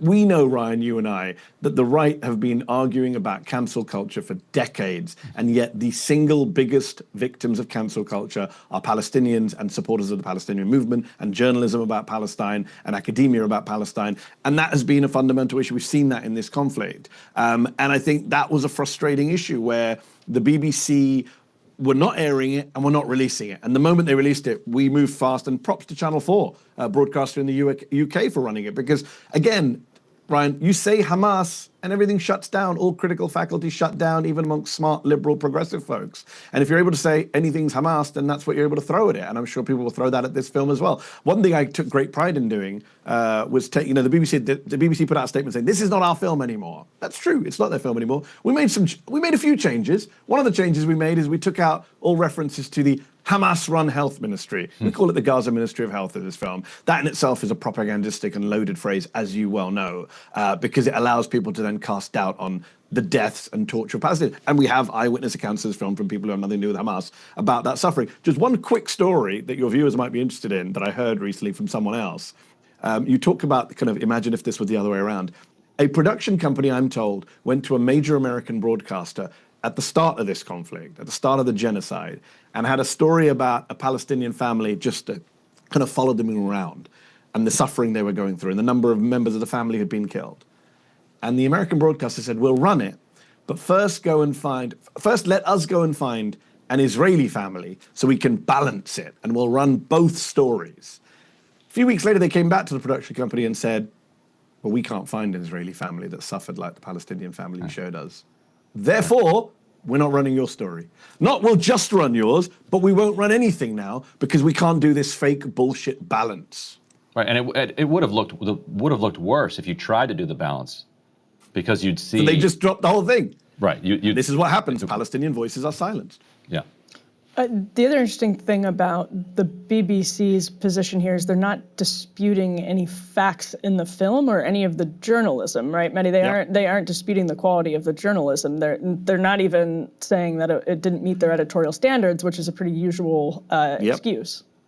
Yep, not at all. And I think they're hiding behind this bullshit phrase, perception of partiality. So it's not even, and by the way, Emily, they're not even saying it's a biased film. They're saying if we run it now, people will say that we are biased to one side and we are scared of people being the pro-Israel lobby, and therefore we're not going to put it out. I mean, look, the people who've made this film have won Oscars and Emmys. The reporter, Ramita Navai, is of Iranian descent, has done films all about Iran's human rights abuses. She's traveled around the world. The credibility of these people cannot be questioned. I'm sure it will be questioned by bad faith actors. And yet, this is where we've reached now. In the name of protecting Israel, wittingly or unwittingly, we've burned down international law and we've burned down journalistic credibility. We've burned down so many institutions which will not survive the last 22 months. So, Mehdi, where can people go to find this?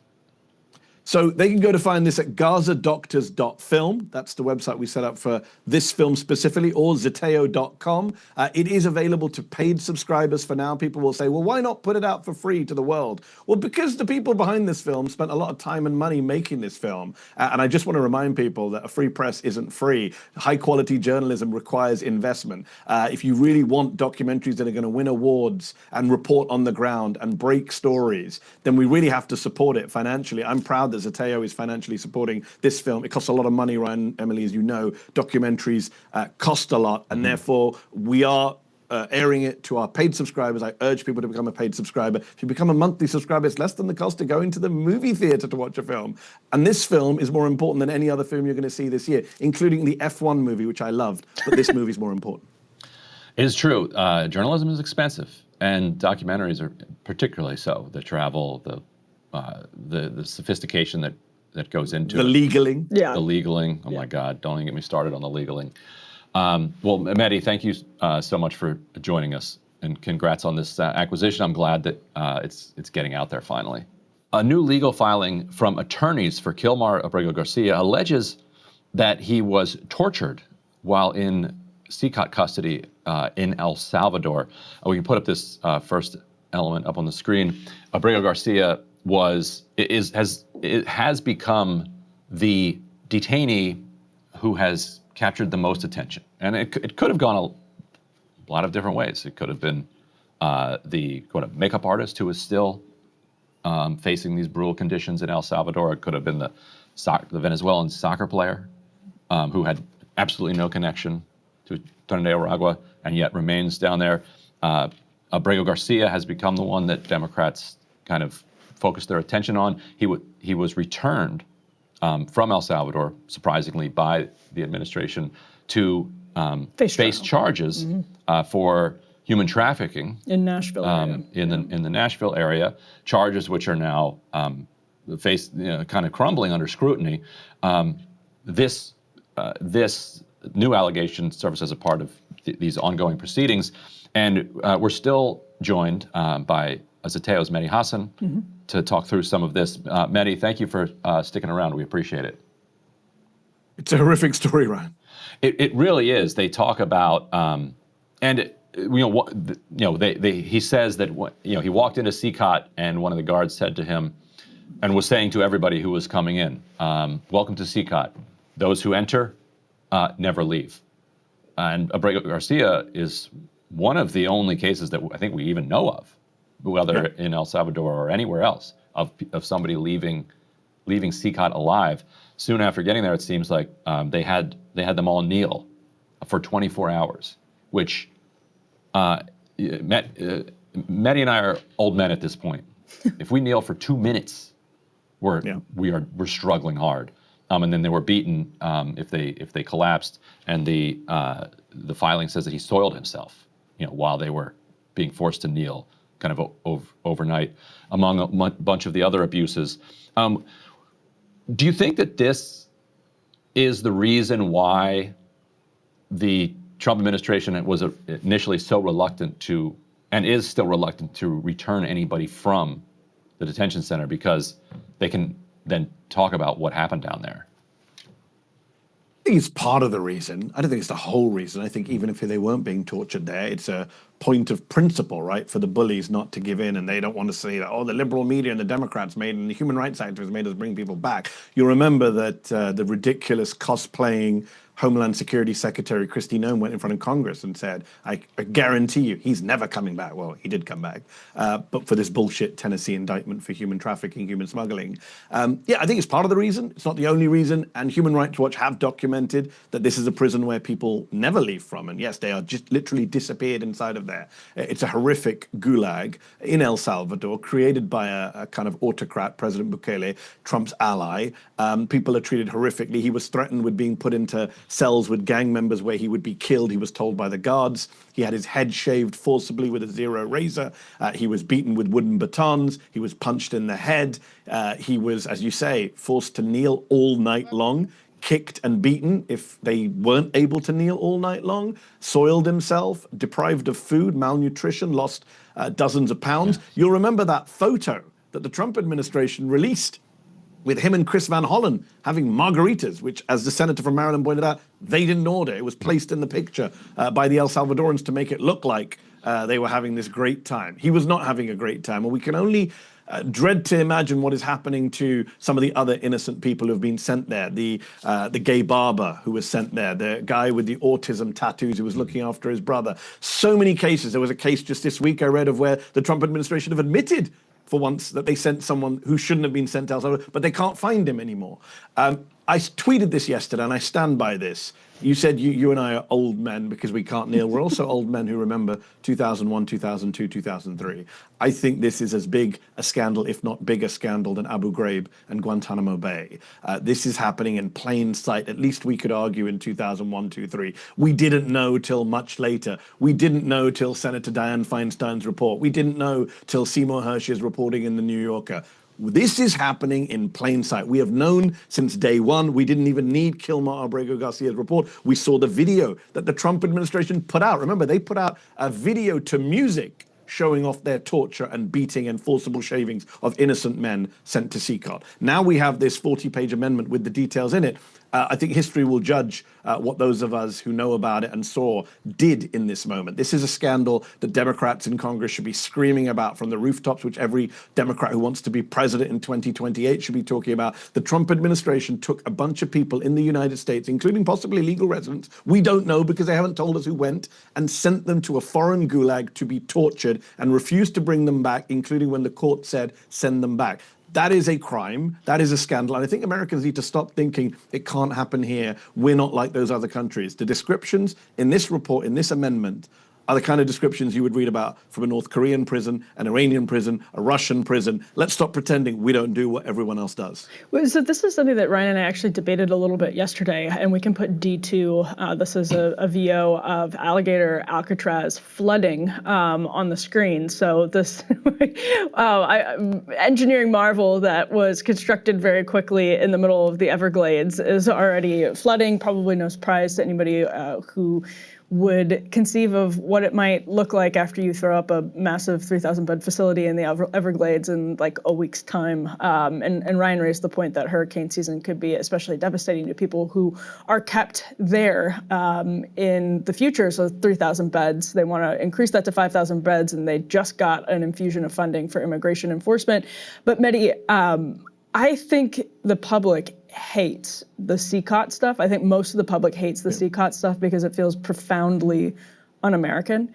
I think it's a blind spot for the Trump administration that gets very online and sort of falls for the appeal of the memes on these types of things. I think the Trump administration has sort of understood that, which is why they didn't send another group of people to CECOT, at least not yet, on the political front. So I guess I'm curious what you make of Alligator Alcatraz, which you mentioned Kristi Noem like cosplaying. Honestly, I feel like I think we need to take it seriously. I do feel like the Trump administration likes to LARP as Bukele. I don't think it's popular, but I don't foresee Alligator Alcatraz looking like CECOT. That doesn't mean I don't think we should take the threat of that seriously, but I'm curious what you expect to see from the facility in the next several months as they start filling it. Well, just on the LARPing point, I should also point out that when the history books are written about this period and about the torture in El Salvador, you will have a series of Republican members of Congress who went to El Salvador, stood outside prison cells, said, what a great place this is. Kristi Noem. Kristi Noem led the charge. She stood in front of a cell full of dozens and dozens of men with shaved heads lined up for a photo op. Many of those men who have been tortured, as we now know. And this is what the American government was part of, which is what I'm saying. It's worse in many ways than Abu Ghraib because the Bush administration, Cheney and Ashcroft didn't go and do photo ops at Abu Ghraib. They were tried ashamed. to keep it.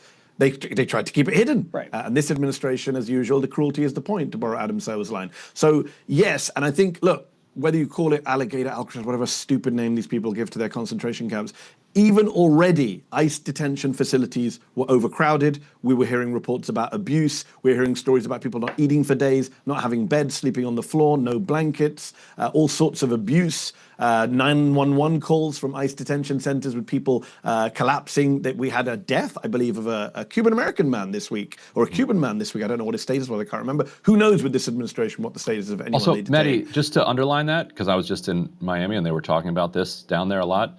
He was a 75-year-old man who had been in the United States since 1965, since the age of 15. So he fled what they will call in Miami the Castro dictatorship, which, I mean, kind of was dictator. Yeah. we Glad to have you guys on the record here. We go with that. So he'd been here for 60 years. Now, a lot of people in Miami, because of its cultural nature, like maybe he never became a citizen. I don't know. Like it's quite possible he didn't. He easily could have. If you've been here since 1965 as a Cuban, you could have become a citizen. But just in Miami, like a lot of people didn't. He died in ICE detention, and Tom Homan responded, "Well, bad things happen. People die in every prison. People die in every prison, but we're saving so many lives with ICE. Anyway, so I just wanted to ICE give prisons, background. Yeah. ICE prisons in particular are overcrowded. We know now we have this new budget. We have this budget bill that's gone through, giving them more money than a lot of foreign militaries, as a lot of people have pointed out. I believe they're going to have half the levels of personnel as the United States Marine Corps when all is said and done if this bill goes through. So they're getting lots of money for fancy new centers and troops. But what I would say is, even already, the overcrowding is insane. insane. The conditions are horrific. You mentioned the elderly Cuban man. There was an Iranian woman who's been here 50 years. She came in 1979. Her family and her came to visit the United States, and the revolution happened, and they stayed, and she never got citizenship, and they are now deported. I think they got her in her front yard while she was gardening, this dangerous threat, this elderly Iranian woman. So these are the kind of ridiculous stories coming out from the ICE detentions. But the conditions, to go back to Emily's question, are horrific. I don't think even if they get $37 billion from this bill, that they're somehow going to build nicer facilities. It's not about lack of resources. The reason people are being abused in detention is not because they lack resources, that's part of it, but it's also because the cruelty is the point. They don't see these people as fully human beings. They don't see these people as deserving of rights. You've heard United States senators have gone on live television and said, no, foreigners don't get due process. Foreigners aren't covered by the Constitution. This is the kind of ridiculous shit that is said by people with law degrees serving in the United States Senate, which is obviously nonsense.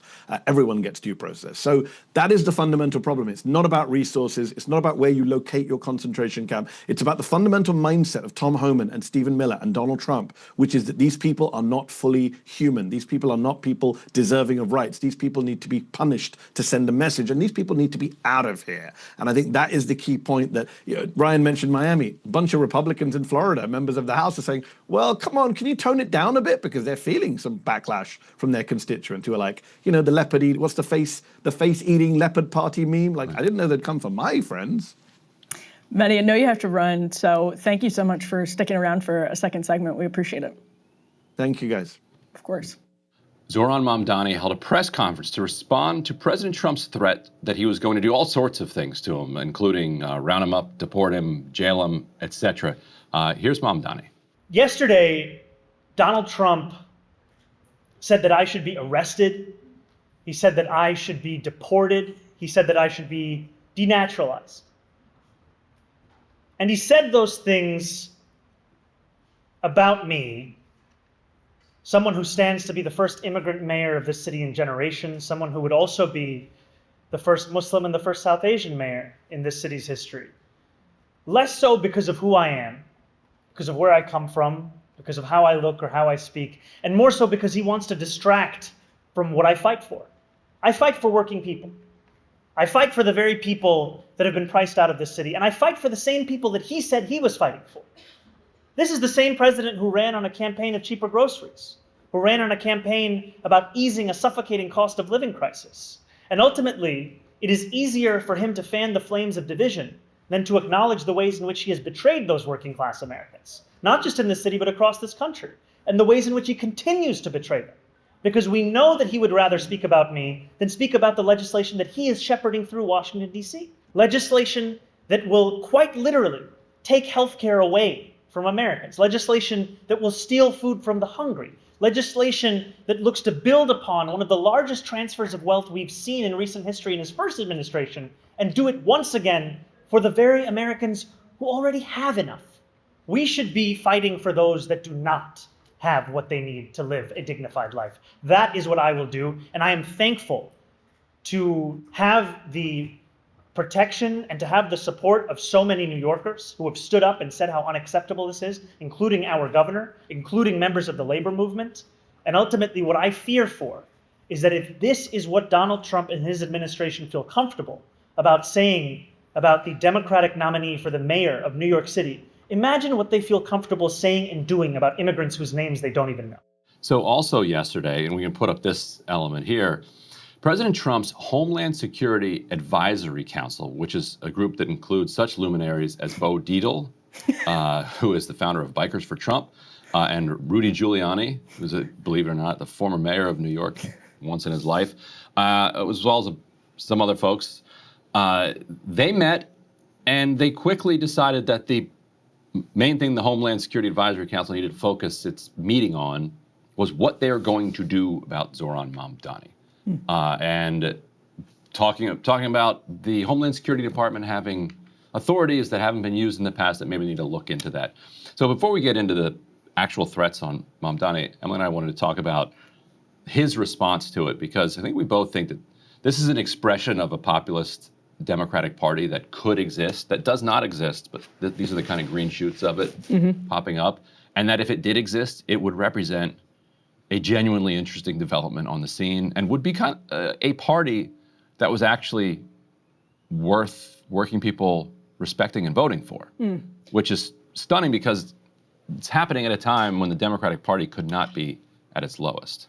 We saw, when we were here yesterday, we saw a preview of Mamdani's strategy towards this when he just first put out his statement after Trump made his comments and pivoted. And we talked about that yesterday, how he pivoted to basically class warfare.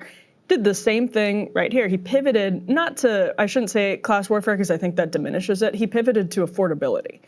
And it's like, this is what you do if you realize your average voter isn't Liz Cheney. This is how you run a campaign where you're going after Trump, but you're not fully taking Trump's bait. And I think it's genuinely a pretty interesting development for Democrats that they now have a kind of textbook example of how to do the thing. Right. It's not backing down on the initial charge. It's not apologizing for any of the culture war stuff that Trump is doing here. It's pushing back on that, but then it's moving and saying the reason you're doing this is because you're a billionaire that doesn't care about people and you just want to distract from the fact that you're stealing everybody's Medicaid and that you promised to run on making groceries cheaper and you're not doing it. It's really interesting because the 2017 the first term version of Democrats against Trump would have just fully seized on the culture war aspect of it and said, Donald Trump is a bigot, he's a xenophobe, we are a nation of immigrants. And he doesn't back away from all of that rhetoric. Like, he believes all of those things, but that's not really where he puts his energy.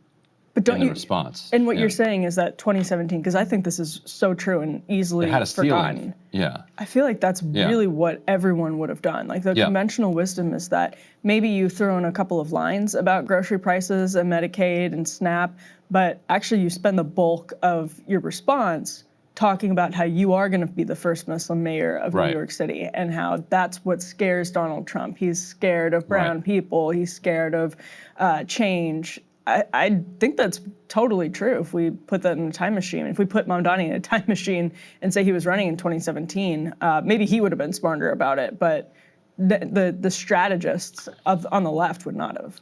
Yeah, they would not have. And I think it's tied up in the intra-democratic fight that happened at the time where Bernie Sanders had just come off this very bitter primary where a lot of Hillary Clinton supporters were still even blaming Bernie Sanders for the fact that Trump was in at all. And anybody who said that Donald Trump supporters had quote unquote economic anxiety was said to be code for the real reason that they supported Trump, which is their racism and their homophobia and their bigotry and on and on. And so because that was the case, if Democrats shied away from talking about economic anxiety. Yeah. Because they were afraid that they would then, like, oh, look at you racist much? Mamdani instead takes Trump at his word and says, if you notice in that clip, he says, Trump ran on these things, people voted for him. The point he's making is people voted for Trump because he promised he was going to lower grocery prices, he was going to make the city more affordable and fill their lives with some dignity, make their lives better. That's what Trump said he was going to do. And he's talking to Trump supporters and saying he's not doing that. What is he doing? He's getting you all riled up about me. When all I'm trying to do is lower grocery prices. I revisited this last week when we talked to Zohran in, what was that, December? Yeah, something like that. Yeah, it was November or December. Actually, I think it was November because that's what I was going to say, told us. He was interviewing the Trump people, Yeah, he did. He sort of followed Alexandria Ocasio-Cortez's lead and went out into, I think he told us, the Bronx, and he was in Queens. He was interviewing people, talking to them, trying to pitch himself to Trump voters. And he said the number one thing they were concerned about was the price of groceries. They feel like they have less in their bank accounts than they used to. And that's, again, it's so obvious, but circa 2017, you just couldn't make that argument, period. Which is weird, because of course you could, but like— You could. Just the structures of the Democratic Party at the time were just not allowing the party to respond. And also, they were so thoroughly rewarded by the media for leaning into the culture war. Yes. And rewarded by a significant chunk of their voters. Right. Doesn't mean those voters wouldn't also have been with them Right. on other stuff. Now, inflation was not what it was in 2017. Right. Like we had, 1% inflation since basically the financial crisis. Right. So, the context is actually different. Now, the economy stunk, and that's why Trump won, I think, in 2016. But it wasn't exactly prices; it was wages and joblessness, which was slowly had gradually come back from the financial crisis, but took so long. And people were mired in debt and student debt and so. Opioid crisis had plenty of wrecked crises local economies. Yeah. going on. So I think Democratic base would have been there for it, but Democrats didn't need to go there because they would get donations, they get crowds, and they would get fawning media coverage for pointing out what a bigot Trump was. And so they didn't need to go Right. and be like, look, he actually said he was going to run on all these things to make your life better, and he's not doing that. They didn't want to take seriously. They didn't want to take seriously the idea that he actually ran on that stuff. Because they thought that the silver bullet was their own culture war arguments against Trump. And it wasn't. That wasn't enough to persuade voters who have always baked into their calculation. And this is what the media doesn't understand, because the media is pretty friendly with a lot of politicians. Other voters understand that politicians are probably bad people. Right? Like they know that. You're not convincing people to stop supporting Trump by saying he's a bad guy. That's not like a slam dunk own on a Trump supporter. They actually are making a calculated decision that he was going to disrupt the system. And if you're not competing on that field, you're not competing at all. You're arguing totally past what you could possibly persuade people on. Yeah, and I think also the party's donors are ambivalent about any class first messaging. Yeah, of course. That they're like, can we do some of the other stuff? Were you at HuffPost All are welcome. when they did the asterisk after every mention of Trump? Yeah. I look back in that and I remember it said like Donald Trump is a racist, xenophobic, homophobic bigot, something like that. And every mention of Trump, it had an asterisk and said that. And I was like, I mean, many people believe all of that is true. I mean, you can make arguments about all of that, but it's not persuasive. It actually distracts. I don't know. We don't have to relitigate that, but it was a good example of the approach at the time. Yeah, I mean, I think if we went back and looked at it, I don't think it had any class messaging in it. Because, you could have led with Donald Trump is a billionaire, blah, blah. Right. But I think the only way that union busting, right, the only rips off everyone who's ever worked for him. I think the only way HuffPost was able to get away with that, and I was there and involved with it at the time, like journalistically, was because it would feel more partisan if it was class in a way, like because what it was doing was pointing to their universal American values. Which are, equality, justice.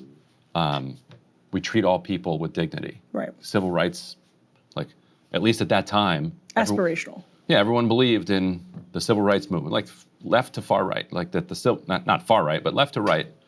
Civil rights movement was seen as like a very good thing. Yeah. That was brought to people who fought for justice. Yeah. Brought by people who were. Charlie Kirk had not yet discovered Martin Luther King Jr. Yeah. Yeah, right. They hadn't gone down different rabbit holes and come up with theories, and so it appealed to these universal values. Whereas, if you say he's a billionaire who wants to rip people off, that's us against them. That's more partisan in not in a party sense, but in a there's just fundamental disagreements here. That we're not going to win by persuasion. We're going to just have to beat the 1%. Right. We're just or the 1% is going to have to beat us. This is a fight over something. Yeah, that makes sense. And so then, as journalists, that feels like you're now engaging in that fight in a way where if you're just upholding universal values, like when the Washington Post says democracy dies in darkness. They can say that and not feel partisan because, of course, we're all for democracy and we're all for transparency and we're all against darkness. Yes. When you say, the 1% are ripping us all off. I don't think your owners will love it. Right. Yes. Yeah, and the 0.1% are ripping the 1% off. Yeah. Then that feels now you're tangling. Which is also the massive unanswered question, to the extent that Democrats are able to replicate if they want to win, if they put power above everything else. And that's not all of them. Some Republicans have genuine ideological values that they want to advance. But if they just want to win, do they replicate the Mamdani campaign in congressional races, in the midterms, for example, in gubernatorial races, where you learn from him and Imagine pivot? if Democrats made affordability the thing that was associated with them. Right. But they're already getting hammered there are already Republicans running ads comparing random Dem candidates. I forget who the first one I saw was, but random Dem candidates to Mamdani. I think Glenn Youngkin said it about the Dem gubernatorial nominee in Virginia. Right. Spanberger, right? Exactly. Abigail Spanberger. Right, real Mamdani. And it's suicidal on the part of Democrats, because the question is, how do you define what he stands for to the national public before you're then linked with him? Right. And so if the national public is like, oh yeah, Mamdani, this guy who ran to make groceries cheaper in New York, then when Republicans are like, Spanberger's nothing but another Mamdani, people are like, oh, cool. So she's also going to make groceries cheaper in Virginia. But if Republicans are all saying that he's a Sharia law loving jihadist, and then Democrats are also saying that they have deep concerns about his use of the word global jihad, and then Kirsten Gillibrand apologizes because he never said that. But that they have all these concerns about him. Right. So all the leading Democrats have still not endorsed him. Hakeem Jeffries, Chuck Schumer, Gillibrand, and Suozzi Tom Suozzi from Long Island just had an op-ed in the New York Times about how bad he is. And so if Republicans are saying he's really awful and the worst and basically a terrorist. Right. And Democrats are saying, the leading Democrats are saying, yeah, he's kind of bad. He's not that bad. Republicans are over the top and then bigoted in the way they're talking about him, but I do have a lot of concerns about him. Then nationally, if you're a voter, you're like, oh, this guy seems pretty concerning. You have to actually engage with him or media that covers him honestly to get the accurate impression, and there aren't enough people that do that.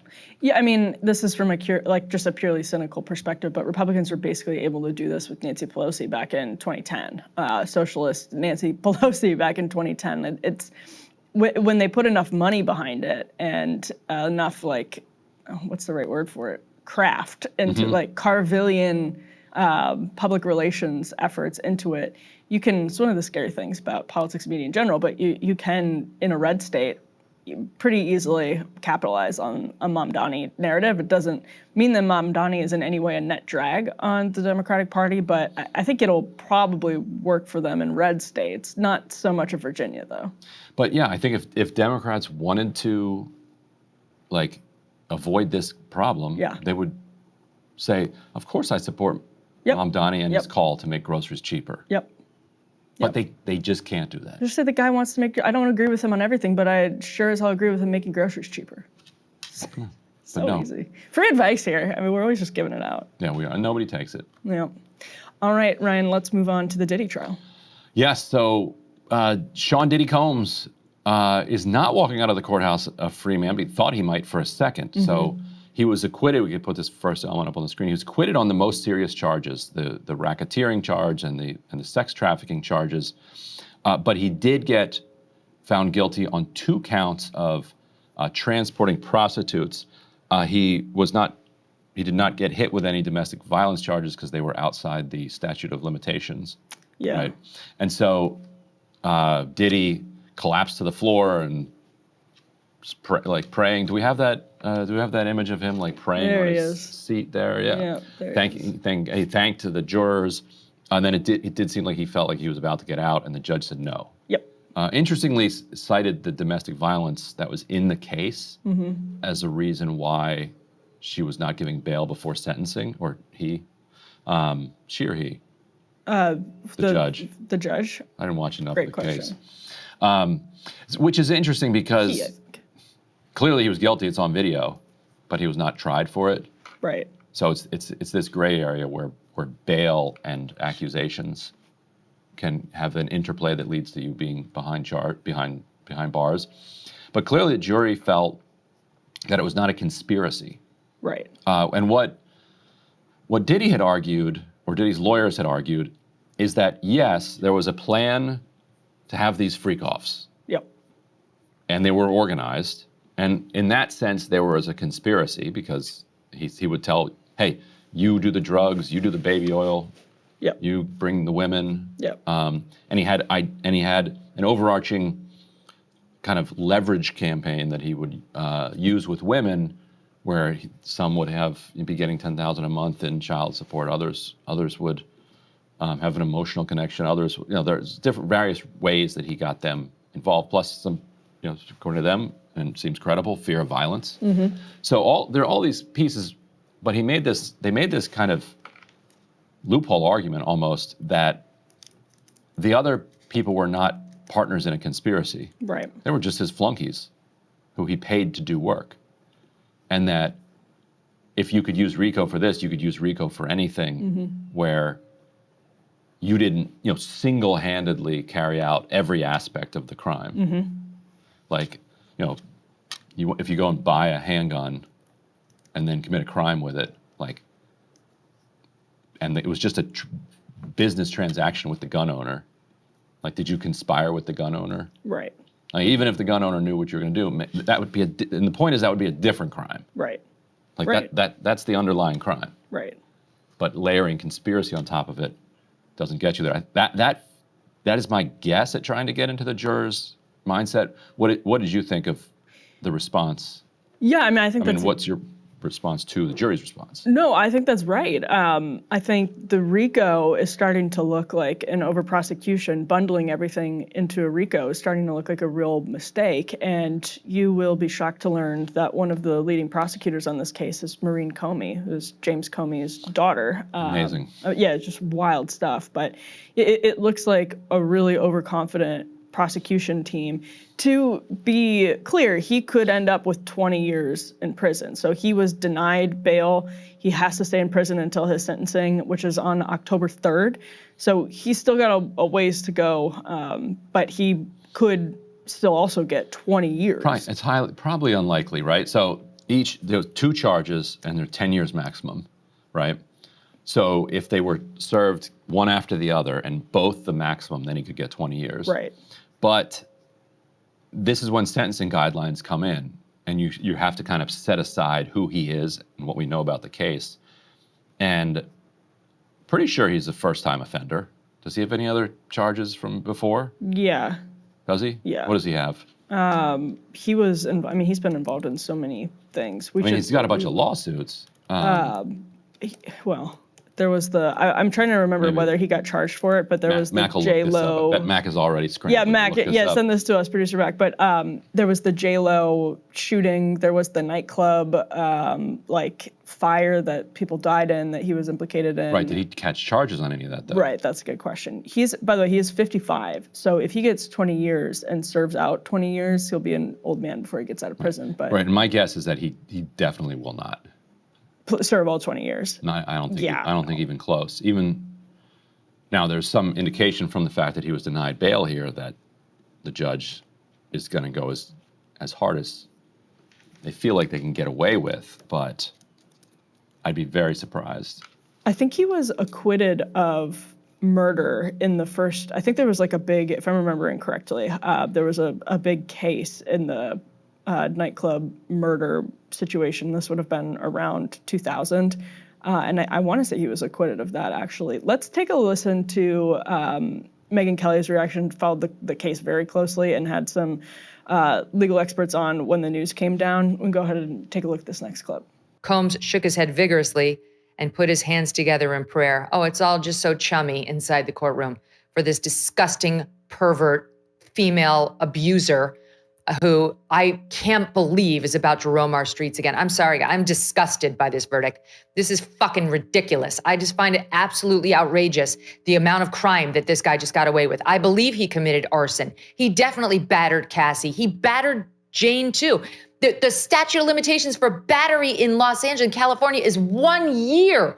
1 year. So if they didn't charge him for battery within 1 year, and they couldn't because he bought the tape and it remained hidden thanks to those security guards out there, then they could never charge him with that again. There's no question. He dragged her back into that hotel room. Why wasn't that kidnapping? They only talked about the kidnapping of Capricorn Clark, who was his sort of main assistant, because she said he grabbed her and made her go with him over to Kid Cudi's house. There's no question he broke into Kid Cudi's house, in my view, and that he opened up the Christmas presents and locked the door in and made a threat. There's no question in my mind he was behind the arson of Kid Cudi's car, and there was proof, plenty of proof to prove that. There was female fingerprints they found on that, the firebomb that was left there, the Molotov cocktail.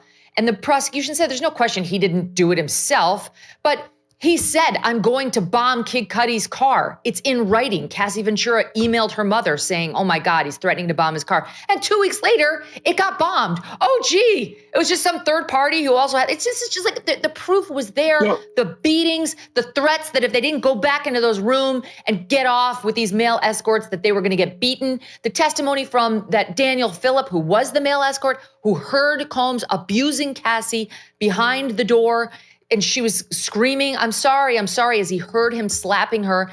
Get back out there. She came back out. She was shaking. She got back into the escort's lap, physically shaking. She was so scared to the point where that guy couldn't perform sexually because this was so horrifying to him.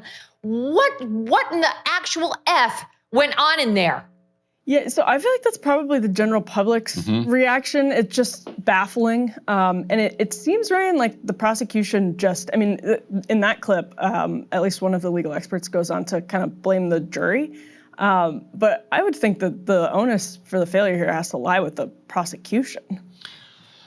Yeah, sure. I mean, it's very hard to lose a federal case. Yeah. Like, it's like their conviction rate is absolutely through the roof. And so, yeah, they clearly own the blame for this. You know, we didn't cover this trial a whole bunch, but whenever we did, and I would look into it, I remember, I would think, like, they're really leaning into the emotional aspect of this. You know, how poorly he treated Cassie and these other women, and how just what an absolutely, like, repulsive lifestyle he was leading, using violence and emotional manipulation to pull these multi-day freak-offs off. But I remember thinking every time, like, okay, but what are the crimes here? Like, the Cassie one was obvious. Yes, the violence. Yeah. But then that's out of the statute of limitations. Right. The drugs, no charge. Right. Prostitution, convicted. But, like, beyond that, like, where's and trafficking is an interesting, like, concept and charge. It's like, it's an interesting way to get them. If you pay someone, if you pay a prostitute to get in a car, yeah, and then go to a hotel for a freak off, did you traffic them there? Right, and it's like what does that mean? Yeah. No, I mean, that's a really good point. And so I guess partially another thing is it's not that it was... Clearly the jury was like, that's not trafficking. That's paying a prostitute. And it's not necessarily easy for the prosecution then to build a case based on all... And I think a lot of it also is him. So he's alleged to have drugged people many, many times. Which would be a crime if they didn't charge that. Right. And I think because it looks like they were overconfident and started bundling things into the RICO case, thinking that they had him dead to rights on racketeering, because they could... He clearly conspired to organize these freak-offs, but the jury was like, not really illegal. Right. Except that most of the pieces within it are actually illegal. Yeah. Right, within it, yes. Yeah. And so, yeah, we were just looking up his criminal history. He has been charged many, many times. He was... He never got charged for the 9 people dying. Which he should have been charged with some type of negligence there. It's a pretty... If everybody probably knows about this case. There was a stampede at a event that he put on. It's like 1992. Where he knew I've got it here, December 91, where he knew that too many people were there. Didn't care. Yeah. Wanted too many people to be there for the spectacle. 9 people end up dying. Doesn't get charged for that.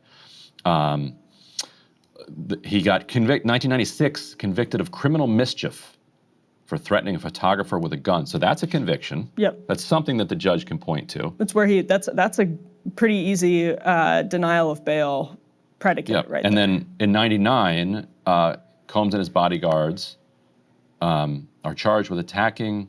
This is PBS. I'm reading from or attacking Interscope Records music executive over a dispute over music video.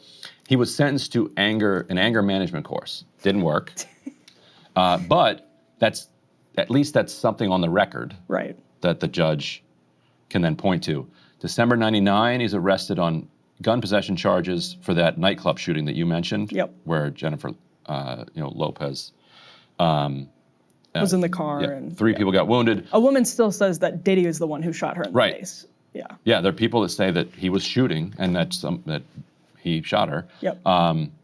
He was later charged with offering his driver $50,000 to claim ownership of the 9mm that was found in the car. Yep.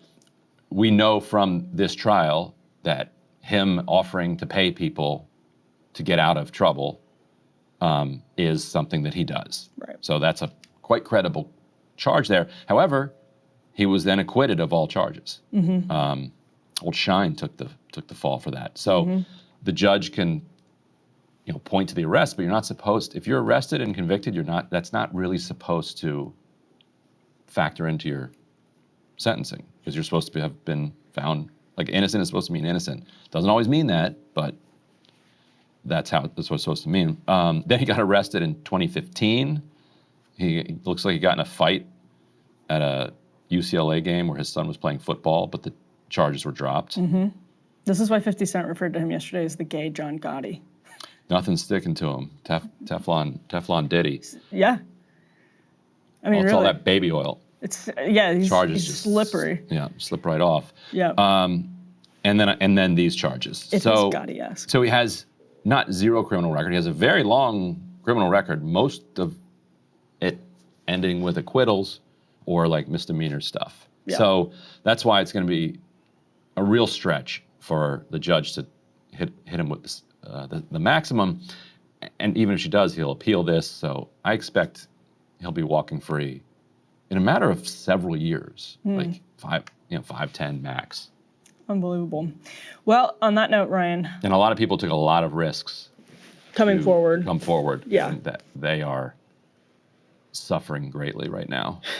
Yeah. Oh my gosh. The trial was just awful. It was one of those ones that was just hard to follow because Cassie was testifying about all of this while she was pregnant. It was just a really, really, really dark trial. And I forget, I want to say this was on Hulu. Someone did a fantastic documentary into the sort of influences emotionally on that sort of forged Diddy, like how did he become who he became? And it is just incredibly sad and dark. So I hope that there's at least some closure for people who suffered from this.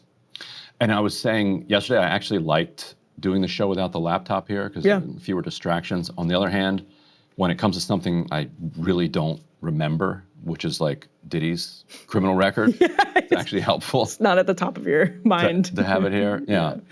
I knew he'd been in and out of trouble, but yeah. So my memory actually served mostly correct. That he's basically gotten out of all the jams that he's been in. Yeah, but there's so many of them. I mean, I think that's when you look it up, you're just like, holy smokes. It's Gotti-esque. Yes. It is. So no Friday show. It's July 4th. We'll be independent of our laptops in the morning. Happy Independence Day to everybody. Hope you enjoy the fireworks or a barbecue or whatever you're up to. Yeah. Somebody will be back on Monday. Yeah, I think Crystal and Saga are back there on Monday. Go. So great news. Yes. you get rid of us. Yeah, we promise they'll be here. Yeah, well, no, we don't. Can't make promises. They're going to try very hard. They will be, well, maybe they'll get caught up in the system like we did. There you go. All right. All right, see you guys then.